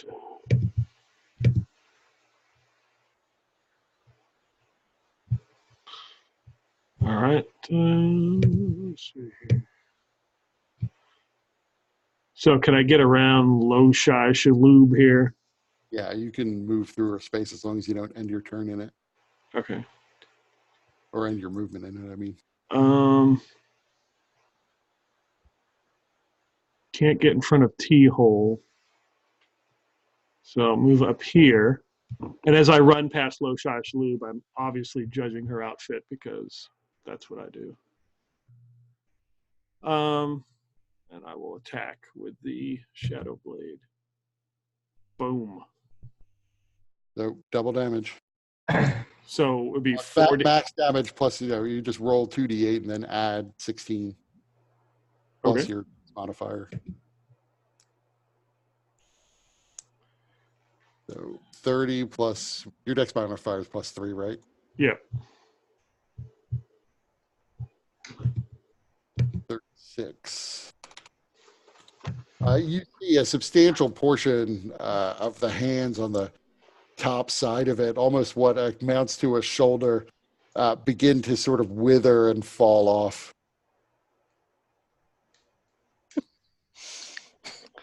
The elf is ready to go, ready to run in, but once again, doesn't really have anywhere she can stand. So that doesn't have ranged weapons. But as she's readying her action for the creature running past, which I forgot to do last time, the swords on the creature seem to almost jerkily lash out on their own at T-hole.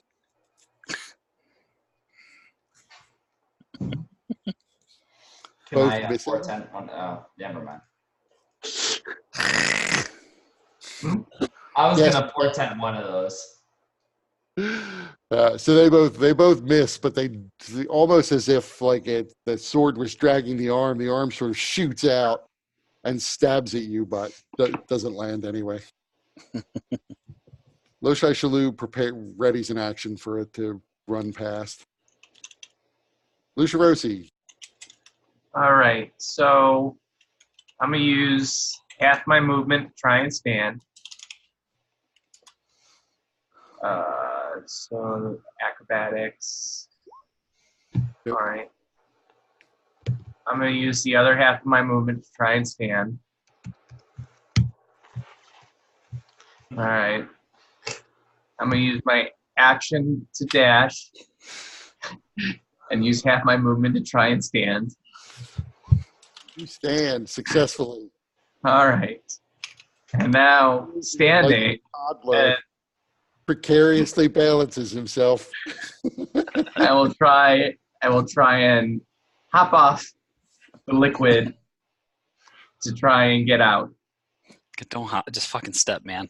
It's your better Well, option. regardless, it's gonna either way. It's an acrobatics. Yeah, And exactly. I'm gonna fuck it. I'm gonna use an action point. My last action point. You make it out. You managed to get there. Yay! Now I'm gonna have it knock you back in that black liquid. And as all of that happens, Lucior C lets this out.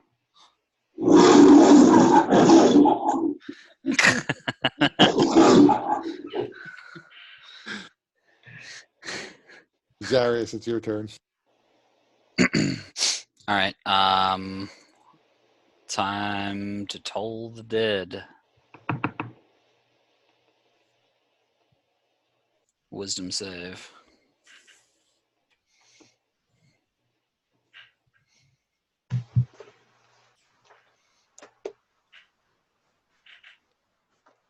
Failed.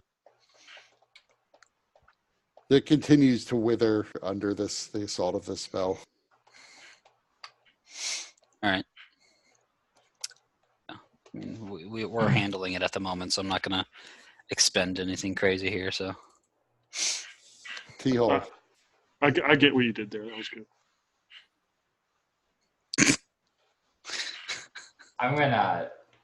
I'll brandish my quarterstaff and I'll cast Bane on it. Okay. The wisdom save. Yes.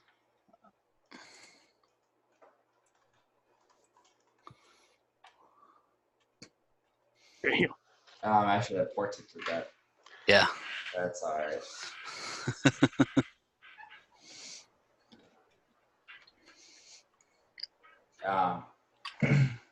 I named that staff, by the way.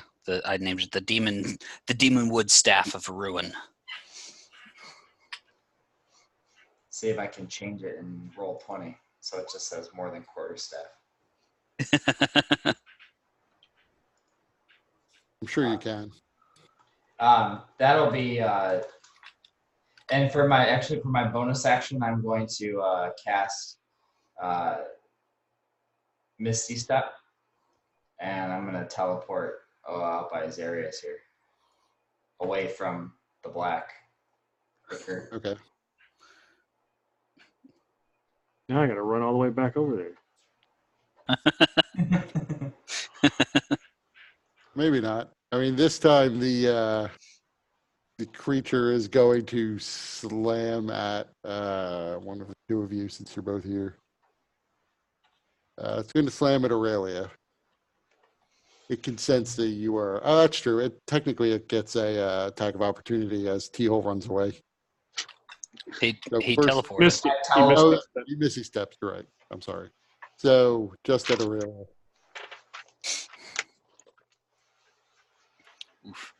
Damn.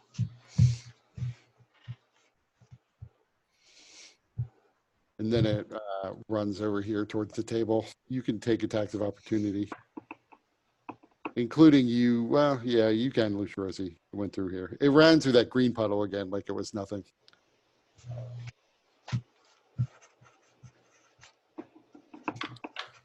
Dagger face missed.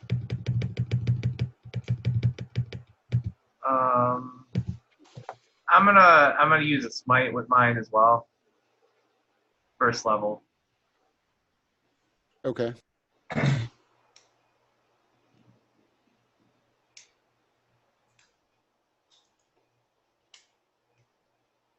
A lot of smite damage. So you can see the creature seems almost as if it's faltering at this point, but it still runs over to the table and puts its hands on it. As it touches the table, you do see more hands pop out from the inside of it.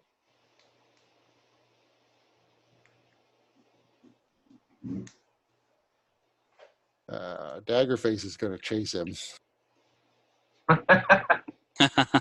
But Daggerface gets there and then has to make a Constitution saving throw as he steps in the green liquid.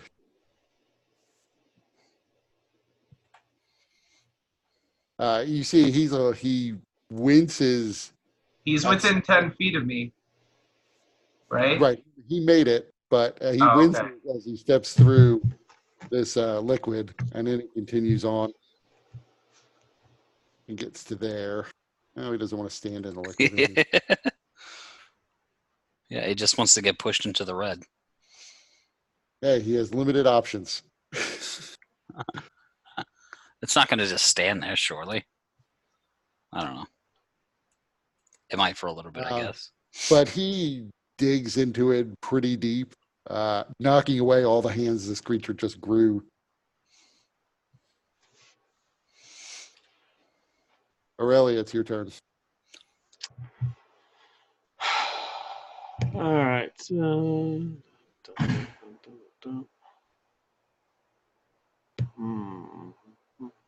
see. What's the table? So it went up to the table. Did it look like it used the table for something? It ran into it. Both of the arms that have the swords attached to the end of it. It rested on the table for a second, but it's been screaming ever since it's been hit with fire attacks. Okay. Fire. Okay, I'm going to chuck the Shadow Blade again at it.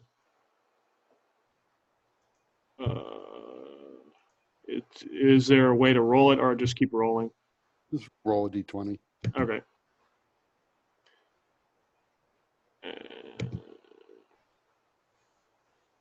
So, more psychic damage. So you throw your psychic sword at damage. it. The sword passes into the creature again, and you see it stops screaming slowly. The scream goes, "Ah!" And you see it hops up on the table and lays back down.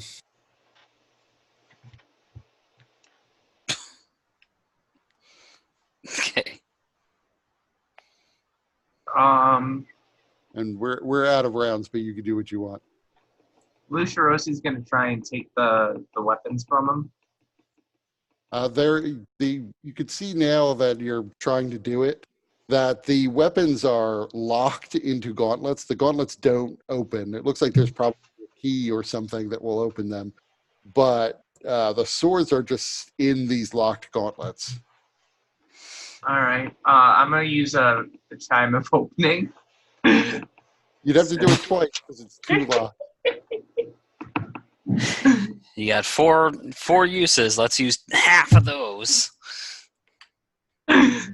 But yeah, you can open the gauntlets.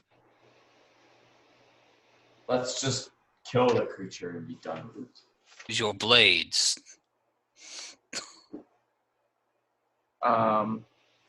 Yeah, I'll use both of them. Whatever.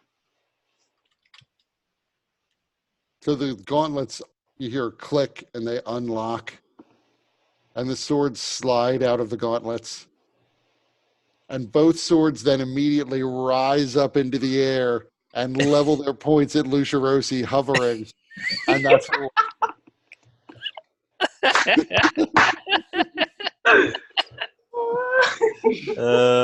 Look at animated swords. Perfect.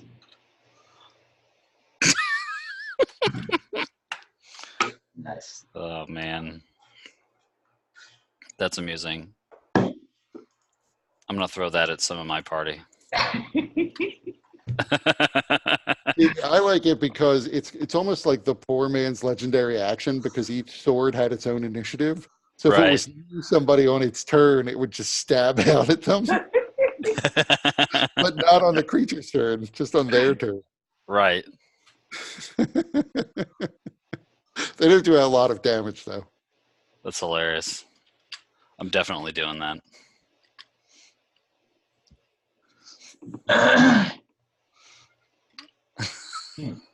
Awesome. So I did like from this session that we started out with Lucia Rossi yelling, "You're not the Emperor," and then, unbeknownst to all of you, you were about to meet somebody who knows that he was once the Emperor.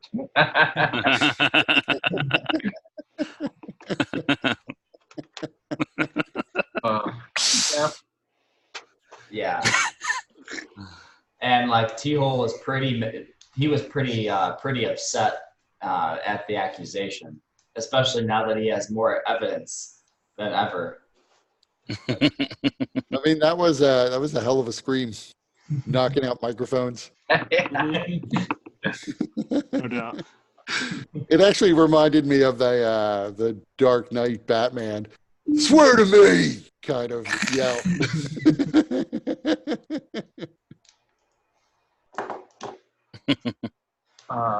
I didn't mean to send this to you privately, Kurt, but so I'm just going to set it up for everyone. Basically, Crawford says Shadow Blade is a weapon, so you add your modifier to the damage. Yeah, that makes sense. So.